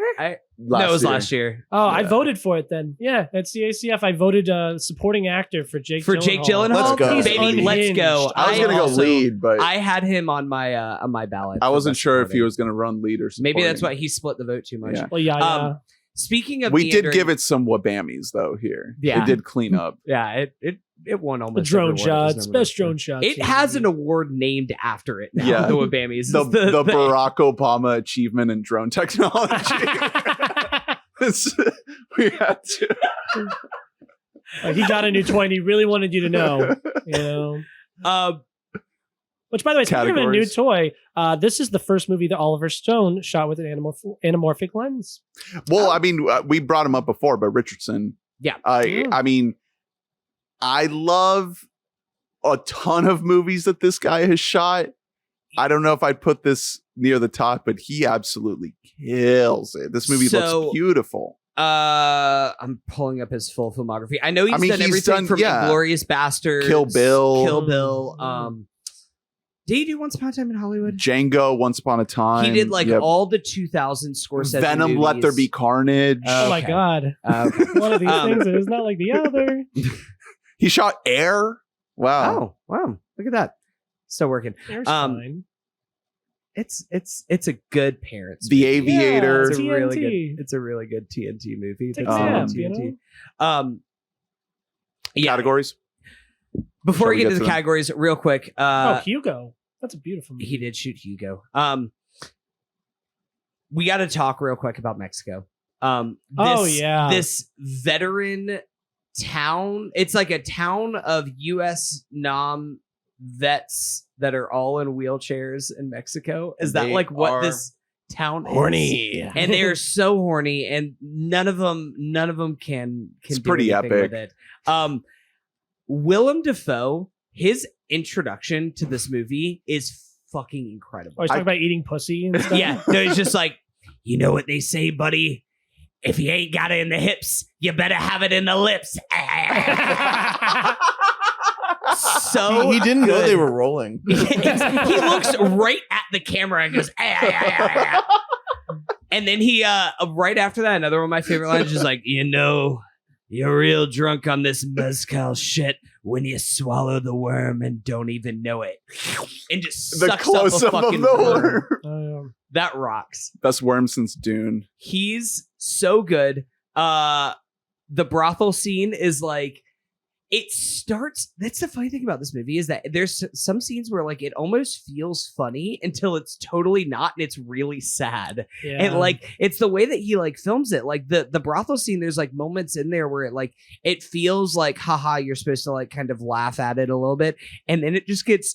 He's like crying with the prostitute Yeah. on him, and it's so fucking brutal, man. Which, by the way, this brings up a controversial topic in film Twitter these days. Is are you guys pro or anti-sex scenes in movies? More sex. I actually We I need prefer my movies that like have very minimal dialogue and it's only sex. Oh, okay. Yeah. And there's no like SAG actors in them. Yeah. There's some saggy. It's usually It's usually on like I don't even have to go to the theater for it. I just go to like a URL that Yeah. I like and no, I think that's a very, very dumb guy argument is like no sex in movies because I think that sex can be used to show so many things. It can show sexuality, it can show vulnerability, it can show power. It's That's extremely like gets cheated on once behavior. You know what I mean? It's like, no, now it can't even be anywhere. I don't trust what's him. That one I do not meme? trust him. What wasn't there a video that went viral of like a girlfriend having to Oppenheimer. console her Covering your man's eyes during like titties in Oppenheimer. having to like confess to your woman that you saw titties in a movie. To be fair, Guy had to cover my eyes during Oppenheimer, but it was seeing my boy Killian with them legs crossed. That was all that I needed. I just think every movie like should have like a 5-minute long Watchmen-esque scene where the two hottest characters in the movie just go at have it. sex, and we get to see the end of it too. Directed by Zack Snyder. Every movie would be better. I know. Yeah. More cum shots. He hits the fire. It's really sad in this movie. The sex. No, that's what I'm saying. Is like this is a thing really where depressing. there is nothing sensual about this sex scene whatsoever. Well, it It's opened so me up sad. to what nipples can do because I watched The Untouchables recently, and he has sex with his ears, and I'm like, oh, so there's more than just my penis. Yeah, You know? Yeah, you got a whole So you're body full. sensation. You're prepared now. I Now am. you know everything. A whole you new gotta world, do. really. Yeah, you're gonna write like the Karma Sutra too. Yeah. Oh man, wait till you figure out about the pinky toe, man. Oh Oh, my my god. God. Well, our boy Ron, that he can't do that. So you'll own it. It's that all the part. way. Yeah, the Yeah, the you paralysis can't. You does actually go all the way you down. can't say that. Oh, this little piggy. All right. Another Mexico scene. Whenever they're in, they start fighting with each other in the desert. He's like, maybe I killed more babies than you. Maybe I killed a whole bunch of babies. It's really good. That is some of my favorite stuff in the It's movie. like a thing where it's funny. It's also sad because it's two like drunk, traumatized. fucking soldiers I out want here. just an oral history of just that scene. Yeah. Like what was it like to be on set with Tom and Willem? Oh, that was the last day. The That last day of really shooting, yeah, that it was that scene. was picture wrap on both Willem and Tom. Wow. That Big rocks. time. That's really Wow. fun. That's really, really fun. I'm sure Oliver just like, because it's not like Willem Dafoe's in a big chunk of this movie. He's just like, hey, He gets second buddy. billing. I know. For like 2 days of work. I kept waiting for him. I was like, where is Willem in this movie? Yeah, he's great. We can talk about more of moments that we missed whenever we get to the Yeah, categories. let's get to them. The last one is the Republican National Convention. Well, I think that has to be in the I thought it was the DNC. No, he's at the RNC in Miami. for the protests. Oh, okay. Yeah. Yeah. And then 4 years later Yeah, I at thought the you meant- DNC. Yeah. That has to be in the iconic moment Because conversation. fucking libs kind of got it. So, all right. First category is Tom swap. We're doing a double Tom series. Could the other Tom do this role? 100%. No, And it's not Forrest Gump. absolutely not. I think 0%. Tom Hanks is a better actor than Tom Cruise. I think he could do it. I think he could do it All the too. way? Why not? It would hurt more. You 'cause he's more strap- you wholesome, put a good you know? actor in this Strap role, to they do good. the hospital I- bed, screaming about how he wants to keep his Okay, leg. what is yeah, the you most? would feel worse for him. You What don't. I is don't the feel bad most- for Tom Cruise. I'm sorry. That scene is so brutal. If you did not feel bad for Tom Cruise in that scene, then you do not have a soul. What is the most comparable role that Tom Hanks has done to something like this? Castaway. Yes. But Castaway is still like Visually at least. Yeah. kind of He's being, funny. he's being tortured. I see. Castaway it doesn't like have the same kind of like Saving traumatic Private Ryan, response. maybe? Yeah. No. He could do it. You're underestimating Tom Hanks, and you're also, I think, overestimating. Like I'm telling you, if you put a good like S tier actor in this role, they will do good. Like period. Mustache, Are we- wig. What if he got his wig and Tom mustache? didn't decide to do that. that's going on anybody. He got- I can promise you. No. I think that if Tom Hanks was at, he would have gotten the wig and the mustache for Geppetto from the Oh, 2022 right, Pinocchio yeah. film, and that would have really. If you tied put a things man in. called Otto in this shit, I he's cooking. think it's over. I think he could do it. I don't know if it would necessarily be a better movie. No, I think it's the best. I would love to see 70s Pacino in this because you know why?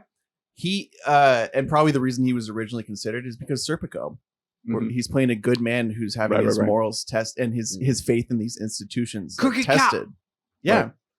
He could do it. I'm happy you brought up Pinocchio because now I rescind my comment about he could do it. Because like when you think about the two of them against each other, like Tom Cruise has like a very like you said, There's a designated him. He's standard. always like quality movies, and Tom Hanks has just some real stinkers. Well, here's so disgusting I hear that movies. the plus in Tom Hanks' column is that this character is white, Yeah.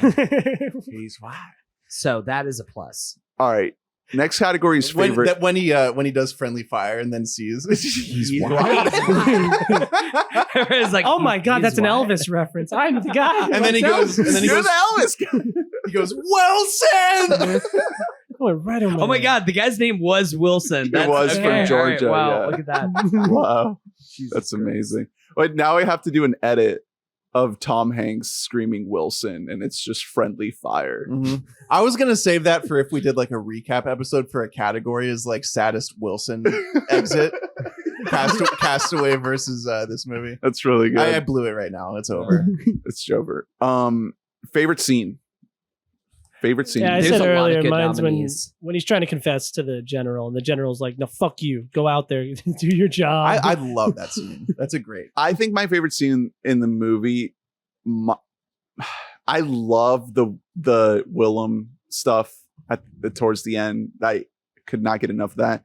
But the reunion with the dad. I know. I was That gonna say moment- when his dad breaks for he's like I built a new shower for you, buddy, and then Dude. he has to walk off. He's like, I got It's- some new shit in the bedroom. I By the way, loved it's so sweet. loved that moment. By the way, shout out to that guy, Raymond J. Barry. The same guy. Did you guys recognize him? He's the wrong kid died. Oh, He's Walk that guy Hard. from Walk Hard. Wow. Yeah. I saw him It's and like it was 20 years it apart. was pretty distracting because all I could think was the wrong kid got paralyzed. He's awesome. He's really good in this. He has such a good dad head. He's got like Yeah. Nick Nolte head. I love how like you sense that he is sort of a stock stoic 60s 70s dad, but then he has that moment with his son where he's just a man, he's just a guy. Like he's not this cardboard cutout father. He's actually like a human being, and I think that guy's a really good actor. and Stone holds on that moment like longer than most people would. Like there's just a beat that's stretched out where they're just embracing each other, and there's so many things around that. There's the moment where Tom holds the picture of him as a wrestler, and he looks at it, and you can see his reflection in the glass. And you just know he's never going to wrestle again because he's in a wheelchair. There's just so much around that. It's not just him coming home. It's not just him reconnecting with his father, but it's just these two men kind of like coming to terms with this new chapter It's in their saying lives. so much with saying so little. It's just all right there in the performance. I thought that was an unbelievable. It literally brought me to tears. It just I couldn't help myself. I just started crying. I was like, oh my God. Oliver Stone, what are you doing to me? Yeah. This is nuts. good movie. I can't remember.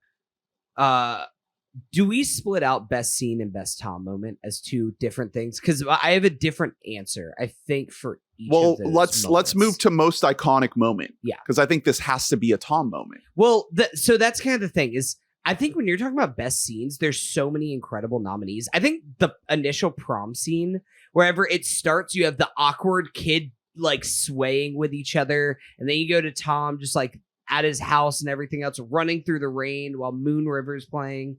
That scene, I love that whole sequence. Everything in Nam that we mentioned before just rocks. We kind of skim past it, but the Kent State riots are incredibly well shot. Like it feels like you were just back there in the war zone again. And you can just see that's another moment where it's all playing on Tom's face, like the horror response that he is having in that moment. And I don't know if this was just me, but it almost it doesn't flash to the baby during that moment, but you can almost hear a baby crying in the background during that first initial Kent State scene. Cause it's triggering everything that he saw whenever he was in the war. But I think if we're talking about like the best Tom moments and versus the best scene, my favorite Tom moment is the drunk return home That Penis, is big erect penis. penis, big erect penis. Yeah. That is like the most iconic Tom performance to me. That's something where it's just like he is going as big as possible, and we haven't seen Tom go this big before. Do you think that's the series. Oscar? Yeah. That's the Oscar reel. Yeah. Yeah. I think it's that, or it's him strapped in the hospital. Yeah. Whenever he's like strapped at like a 45-degree angle and just like fucking screaming at the nurses who are there to like kind of help him, kind of not. Like one of those two scenes you could play on the Oscar reel. Yeah. By the way, shout out to the doctor and that guy that I don't know if you guys recognize him, Bob Gunton. I recognize him as a guy from 24, but he was also so many 20s fucking guys. he was also the dean in Patch Adams, and he was the warden. Fuck that guy. The warden in Shawshank Redemption. Oh my god! Yeah, he's a classic. That guy, like I recognize him. I was like, I know that fucking face. Yes, I know what you're talking about. Yeah. It's actually funny you bring up the hospital and the doctors. A weird race thing that Oliver Stone talked about. Yep, it's a white man's war. Well, he was like, well, so first we talked about it. And did we really want all the doctors to be black? And he's like, well, but that's just the way that it was. We don't want to come across as racist, but yeah. Yeah, So because it's these just are like interesting. brutal jobs. Like it's not, you know what I mean? Cleaning catheters. Yeah, and this was hands. This was a still very segregated world. You know, legally like very recently desegregated, but like if it's like, you know, the better medical facility jobs versus the worst ones. Like, I mean, one thing I'm kind of bumped against a little bit is towards the end, you know, he gets his big moment. This is this triumphant, like kind of peak for this guy. And I couldn't help but think like, you know, what's going on with all the non-whites, you know, Not going great for them. Yeah. all the Vietnamese people that are still getting fucking slaughtered. I mean, it does. Oh, well, of course. It doesn't, you know, it's not delving crazy far, but I mean that the weight of that is being carried on you seeing a bunch of dead Vietnamese bodies very early in the movie. I mean, don't worry about that. Tommy Lee Jones is gonna go help him out. Right, exactly. I mean, this is tied to the whole fucking the fake Oppenheimer controversy of, you know, do we need to see Hiroshima? It's like I don't think Oliver Stone is necessarily the guy that needs to tell that story, but it's just something I thought about towards the end of the movie as we see our white hero kind of meet his kind of moment of triumph. Is in reality, a lot of people were not even close to meeting their moments of triumph. They were still feeling it.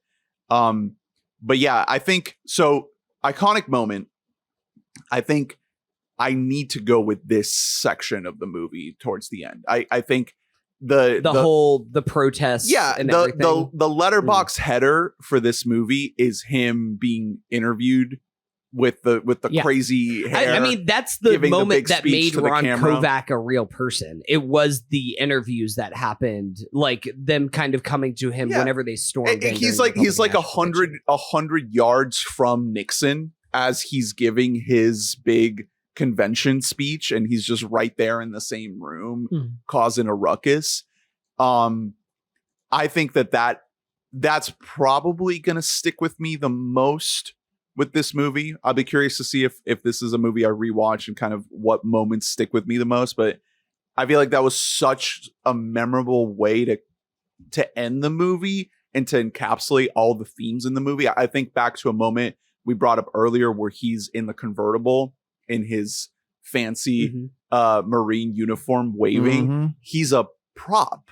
He's just he is just a prop by the military. And to see that same guy now out there leading the charge against the war, like leading this voice of opposition to the war, that's what I'm going to be thinking about when it comes to this movie. So I'm curious what you guys think when it comes to iconic moment. I think it's interesting, like coming at this movie from, you guys saw it for the first time. You know what I mean? Like I've seen this like several times. So it's interesting seeing a fresh perspective on this.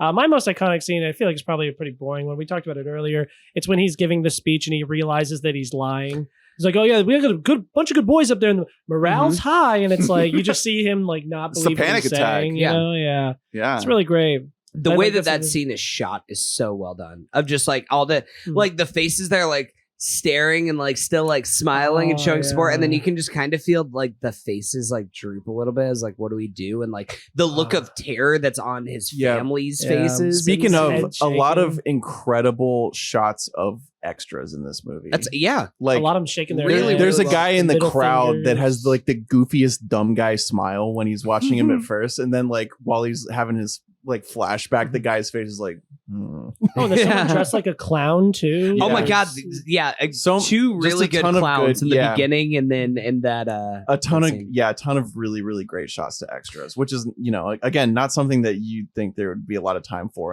in a biopic. I really loved Ernie, to echo your thing. That is the iconic moment, is the final thing. I wrote down my notes like, this is the movie, Yeah. especially because it's so upsetting seeing like the fucking. Our boy Ali really likes to make his political stances clear. He's just like, the Republicans are like shoving over disabled veterans. Like there's like, you're a traitor. Like, which I don't know to what extent that was actively happening, that people are like shoving people out of wheelchairs in the Republican National Convention. Well, But- that's the moment where I just start thinking like, all right, this has to be a real guy. Like, there's no way he's Yeah. inserting this event into a real life Republican National Convention. Yeah.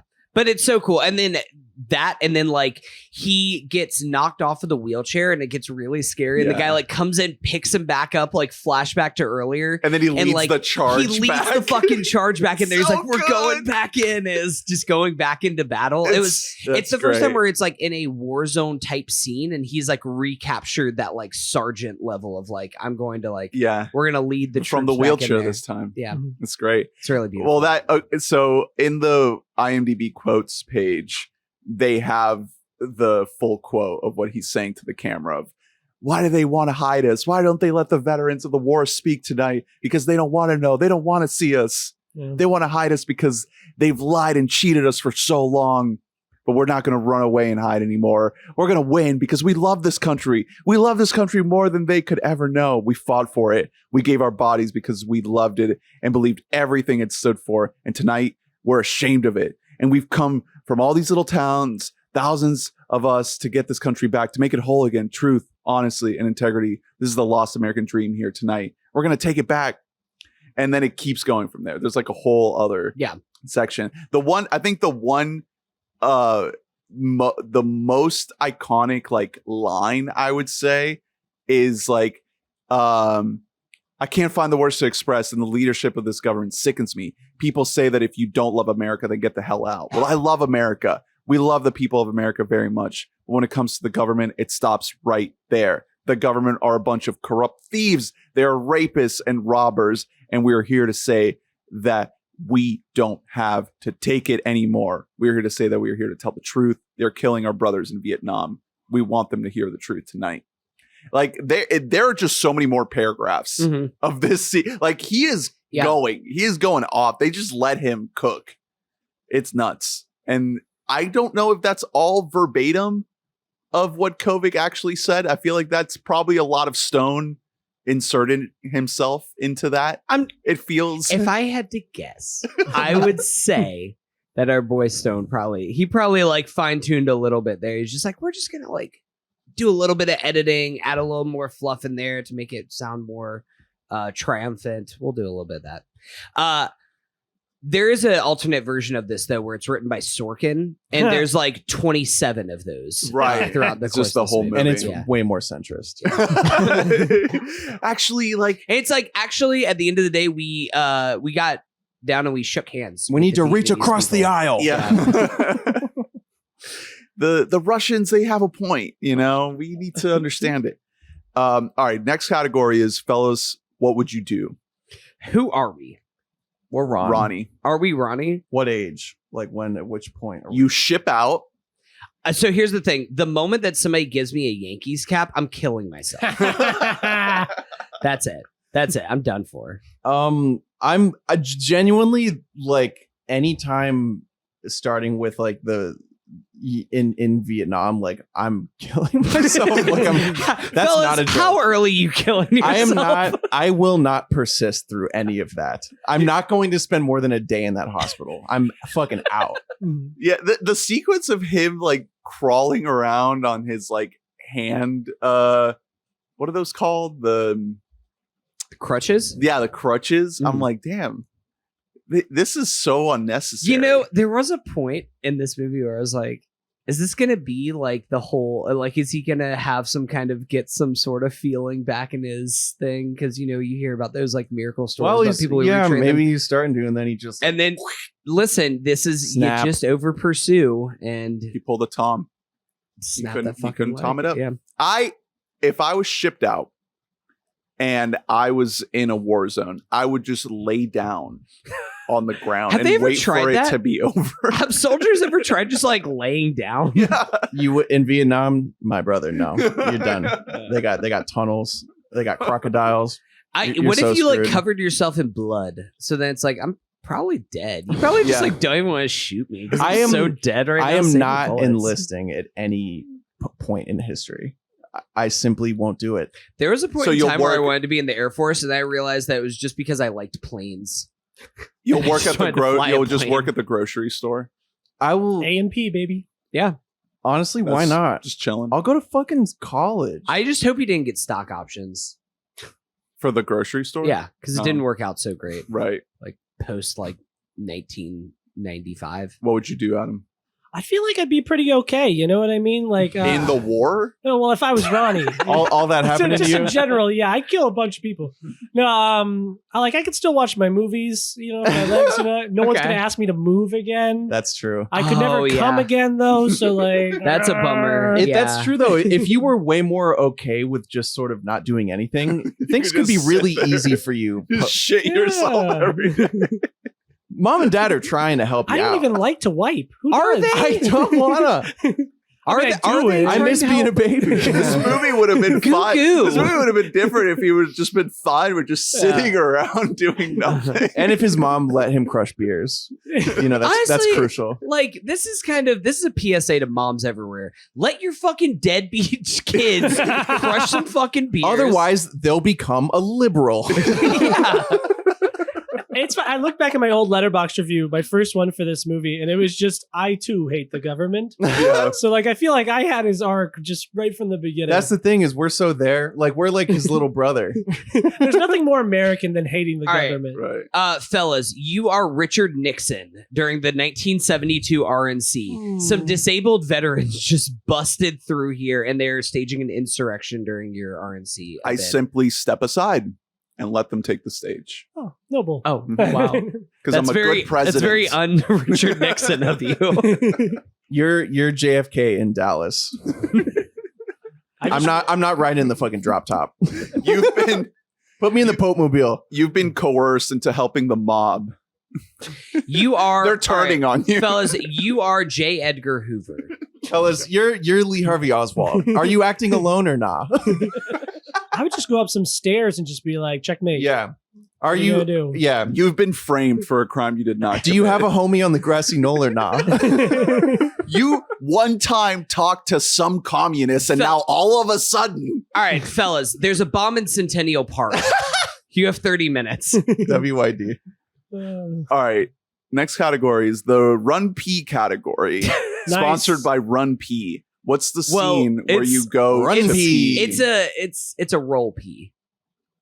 Oh, You don't run. Oh. you you have to get pushed. You don't have to go anywhere. You got a fucking captain for a You reason. drop it right there. You don't have to leave the movie.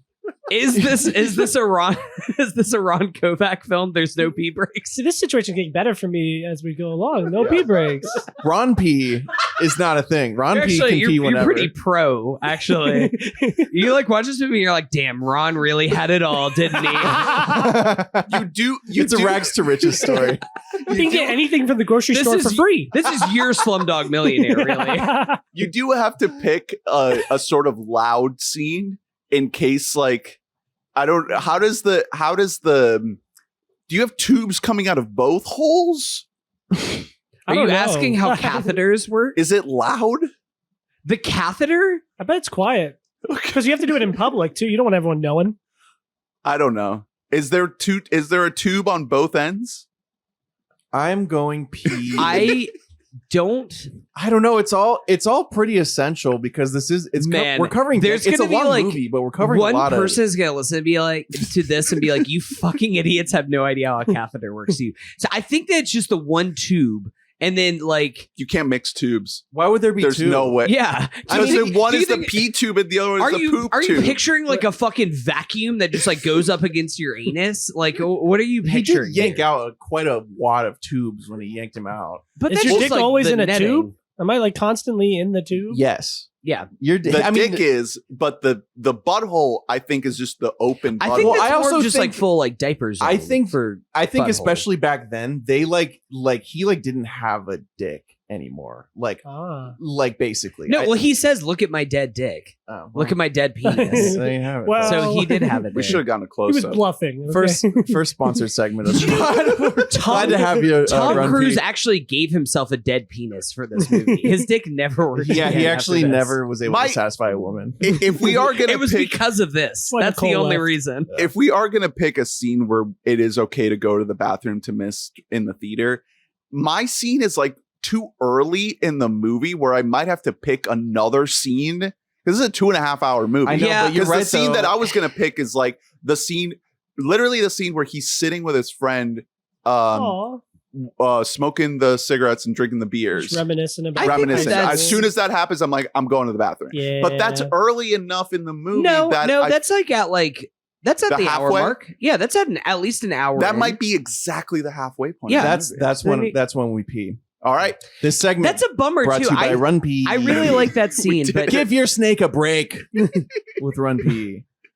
I'll Find go to- someone to wheel you in. I'll go to the bathroom when Willem Dafoe shows up at the bar, and then we'll just cut straight to him fighting in the desert with him. That's a long bathroom break. Well, I gotta go. You know what I mean? That's a. I like to sit down and enjoy my. do you enjoy ever the go. do you ever go to the bathroom during a movie and you're like, come on, there's more? Like, I'm done with this already. I'm tired of this. I You're like- never go to the bathroom. That's the thing. I try to hold it, but there's I'd a couple rather times where die. I'm like, I will not enjoy this movie because I have to pee Oh, so yeah. much. I'm gonna I- be thinking about. I have to pee peeing. plenty because Yeah. I like getting ices at them movies. Right, right, let me right. tell you, and those things just Yeah. right through me. Mm. Sometimes, right through me. sometimes the movie is so good that I'll forget that I have to pee. Like that's the mark of a good movie. Is if I'm thinking, I really have to go pee, and then the movie's over, and I'm like, oh, I didn't go pee. Wow. You're And like, you're like- I just peed. You're like, I don't have to pee anymore, and my seat is very wet. Probably not related. yeah. That was you during the creator, right? No, the creator I actively pissed. because I The creator, was you're so like, angry. let me scroll letterbox while I'm in here. Do I have to poop? I'm gonna make myself poop while I'm in here. All right. Next category is we're gonna score Tom's facial features, physical features. Yeah, we're gonna judge this. There's a lot to man. talk about. His hair out of 5. So It fluctuates so much. I actually think young, like high school Tom, It's pretty good. is like a 4, Yeah. 4.5. It's Yeah. really, I agree. really good. It's so here's my question. When he gets back from Nam, is he in wigs already? Because like it's short hair, but like it's thinner than his normal hair. I think so because it's more wiry That's than what I'm his natural saying. hair. So it's like already fresh out of Nam, you're already getting wigs. Like everything past that point is a wig. I think it fluctuates. I think it gets as low as like a 1.5. yeah. It gets really fucking It bad. gets to his. It's so. It might be a fucking- 0. He looks like shit. It's on purpose, but like my God, he looks bad at certain points. His facial I hair admire is it. like is beyond the pale. Oh, if we're incorporating the stash, Is it- then yeah. Just the it goes mustache down. that he's like Yeah, it goes down actively just a 1. eating. Bad as in ugly or bad as in inauthentic? Ugly. Oh, yeah, I wouldn't kiss him. No. Like the moment he, No he way. goes You have to. I think for this category, you have to buy into the reality of the movie. You have to Mhm. try to. It happened. Yeah, you have to try to not look at it like an actor wearing a wig. At one point, he looks like Russ Cole from True Detective season 1. I think the average, if you fully average it, it does end up somewhere in the 2 to 2.5 range. I'd say 2, if that. Yeah. Yeah, you spend most of the movie with bad hair. It can't get much higher than like a 2.5. Especially, I think the last Tom movie that I watched before this is Cocktail. Bad movie, but Very hot though. Tom Cruise is very, very hot in that Yeah. movie. It is like he has all of the sauce in that movie. And then going from that, well, I guess Rain Man is technically the last movie before this came out, but same year in 88 to then this right afterwards. It is like He looks so good in Rain Man. he's doing too. the fucking thing that it always makes people mad whenever hot actors are just like, I have to make myself ugly. It's whenever Yeah. Ryan It Gosling works does here. it. It's like one of those things where it's like, you got it, kid. Don't make yourself look like me. What about the brow? It's Unibrow situation? Didn't bad. bother me. It's bad, but it's not egregious. There have been worse. There's more going natural on. unibrows. Yeah. There's a lot more. You're going not on. zeroed in on the brow at any point. No. It's all in the top of the head, Mm-hmm. top of the lip area. It's 2.5. Teeth? They're fine. I think the teeth are pretty good.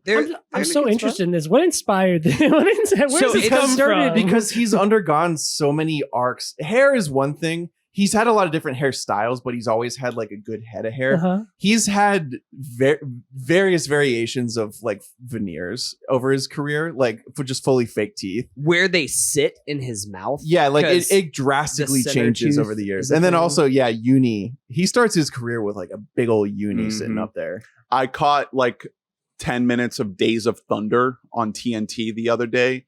The brow Nice. is nuts in that Nice. one. Mm-hmm. I'm gonna He's- rewatch yeah. that one. He's letting it fly. He really like terraformed himself to stardom. This is an unfortunate one, but running. You can't say that, Ernie. You can't judge his running in a movie where I mean, does he He runs a little he bit. runs all the way to prom. Yeah, he runs home. Oh, he does run in the to rain. prom. All right. Oh fuck. 5 out of All right. 5. It's not as fast as your Mission Impossible. That would be really funny if it was. It was like dead sprinting. Yeah, you just see him dead sprinting in there. And he's like, "Man, do I love running? I hope nothing ever takes this away." We'll go 3. You know, Nice. let him have Okay. let him have it. Come on. Feels kind of generous for one scene where he runs. He doesn't even run when he's in the war. Yeah. Hey, maybe he's running for office. Maybe he should have run when he was in the war. Yeah, maybe he would have got fucking shot. Maybe he could have killed more babies if he ran to him. All right, last category: recaging and re-Robin Couch. Where are Nick Cage Cage. and Robin Williams in this movie? Oh, Nick Cage is Willem Dafoe. Yeah.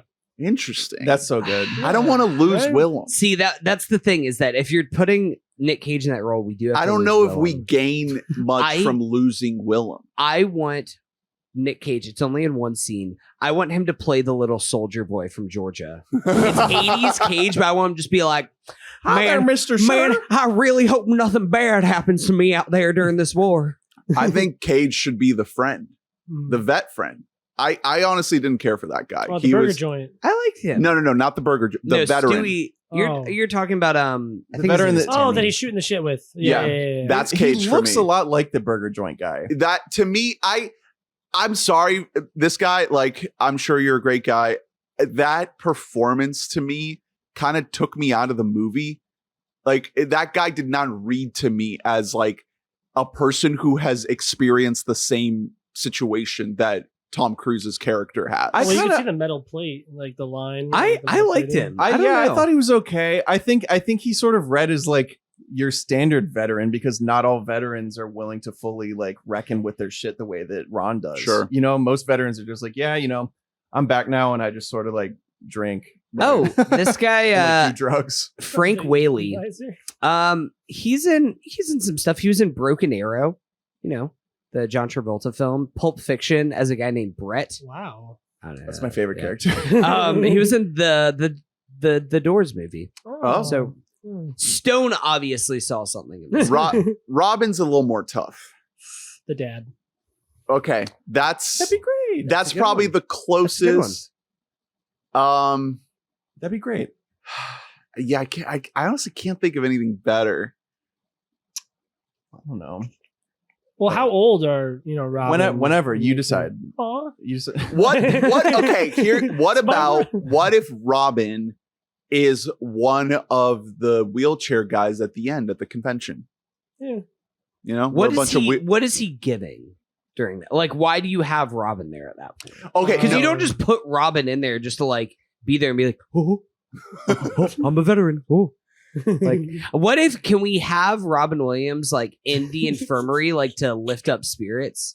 So he's he's Patch Adams. yeah, he's like not Yes. Patch Adams. I was thinking Good Morning Vietnam, Robin. I don't want He's Patch there Adams with in the there. with the nose, with the red nose. We could get Good Morning Vietnam Robin in there. So he's there doing like Awakenings research to wake up their legs. I did think, could we have him as Awakenings doctor, just being the sleepiest doctor in the world during the vet hospital? That's basically what that doctor did in that movie. He was Right. like, let me go check the other fucking room for a pump. You know, I think the dad is a good call. That's a good one. Like, just It's a really a good dad one. who you believe cares about his son. Mhm. It's not your fault. All right.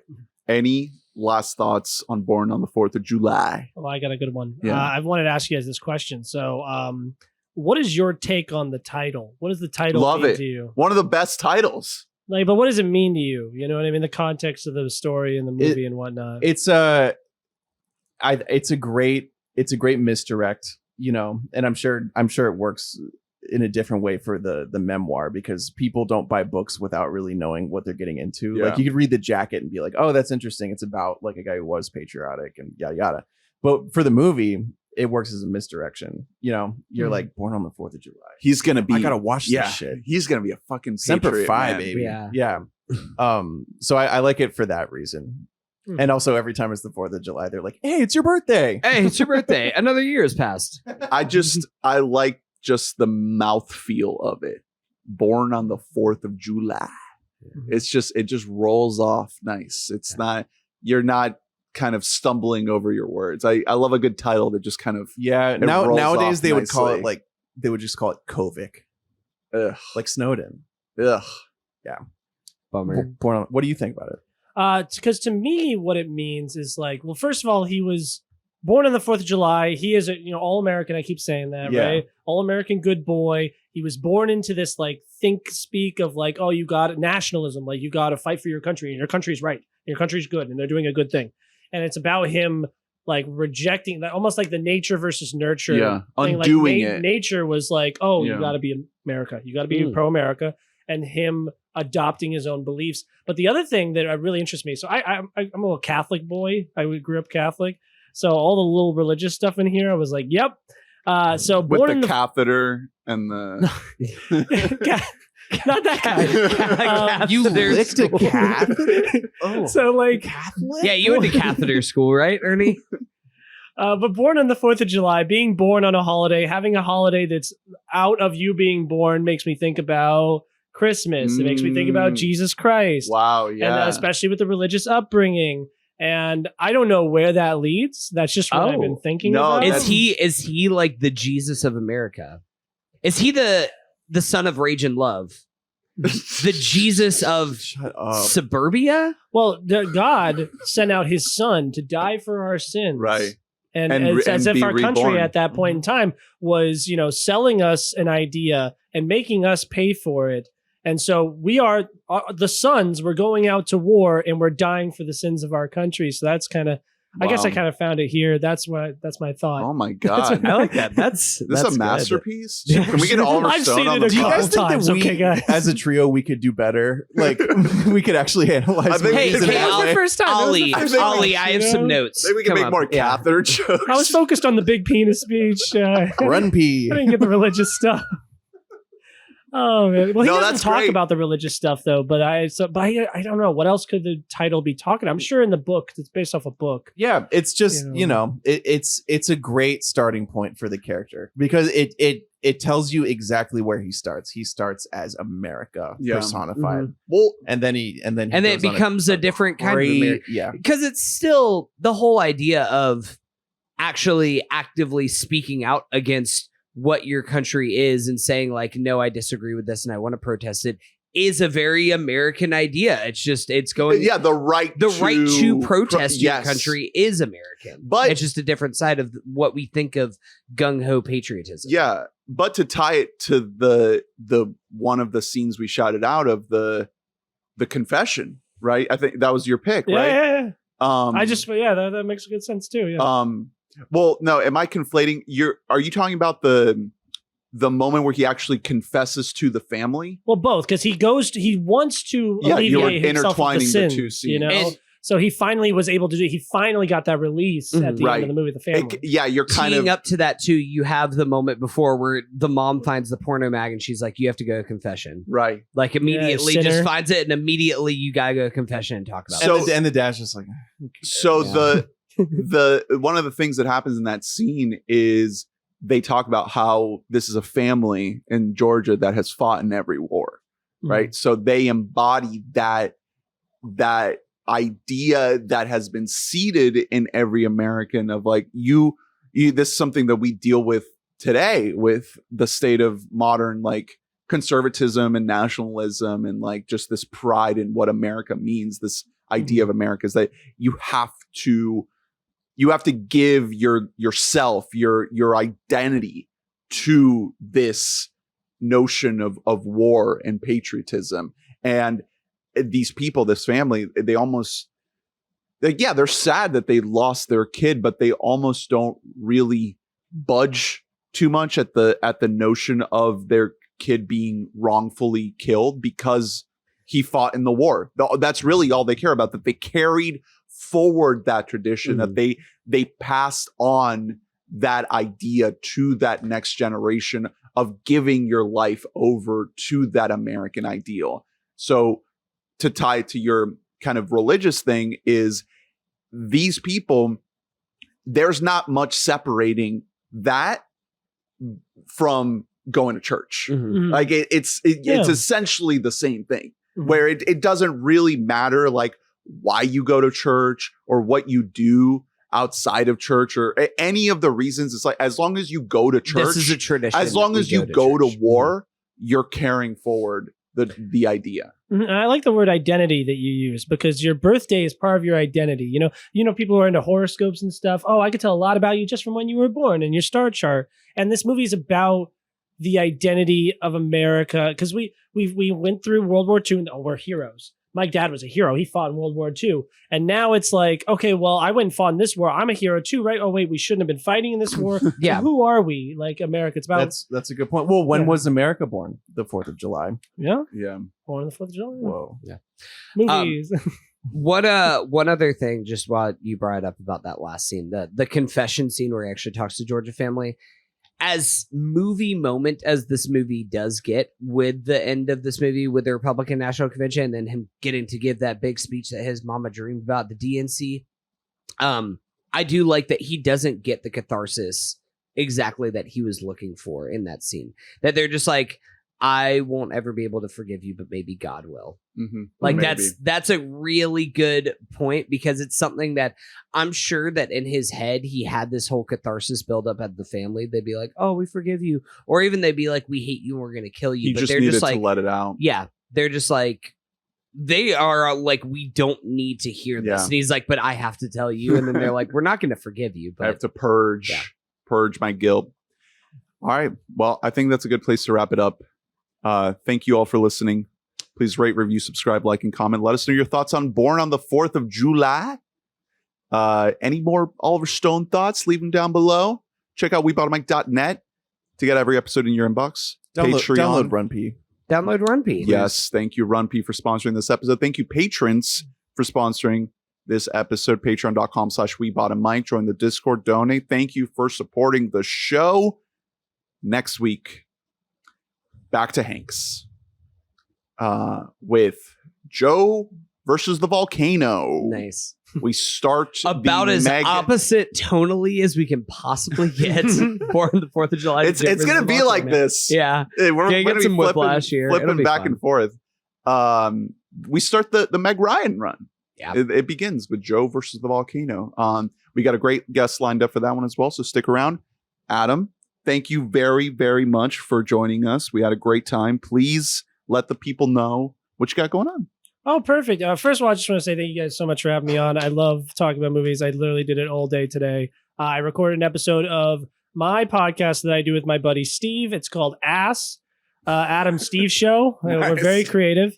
And then I also do my videos, Hard Reviews. Hello, Adam Ryan Donato Reviews. That's my name. I just about to release a video about Saw Patrol. Nice. To come up with my Barbenheimer video. So I do those a lot. And then if you like the written word, Disappointment Media, I write for there as well. And I write about my conspiracy theories about Paw Patrol politics. And I'm the only guy who likes Big Mouth. So I'm watching the new season of Big Mouth. Oh, you're right still now. on that train? Yeah, it's just like I was also 13 and jerked off a lot, you know. So You gotta watch Pen 15. I can't I'm believe telling you. I can't believe that show made it to 7 seasons. That breaks my brain. I just wanted them to go to high school, and like in this season, I'm not gonna say. I can't say. Sorry. Oh, you're embargoed. Yeah, Okay. whoops. Well, thanks for coming on. We Thank hope you. to have you on again soon. And yeah, we're chilling, we're vibing, we're keeping the train going. I don't think there's any. I know Killers of the Flower Moon is around the corner soon. We're in killer season. Jury's out if the Taylor Swift movie will be bigger than the new Marty. We'll see. I'm gonna tell you right now, it 100,000% will be. It might make 10x what the Marty movie makes. My theater's sold out big time. For T Swift? Oh yeah, it's like the second biggest pre-sales behind Endgame or something like that. Yeah. Wow. It's All right. Well, keep it Swifty. We love you. Bye. Bye.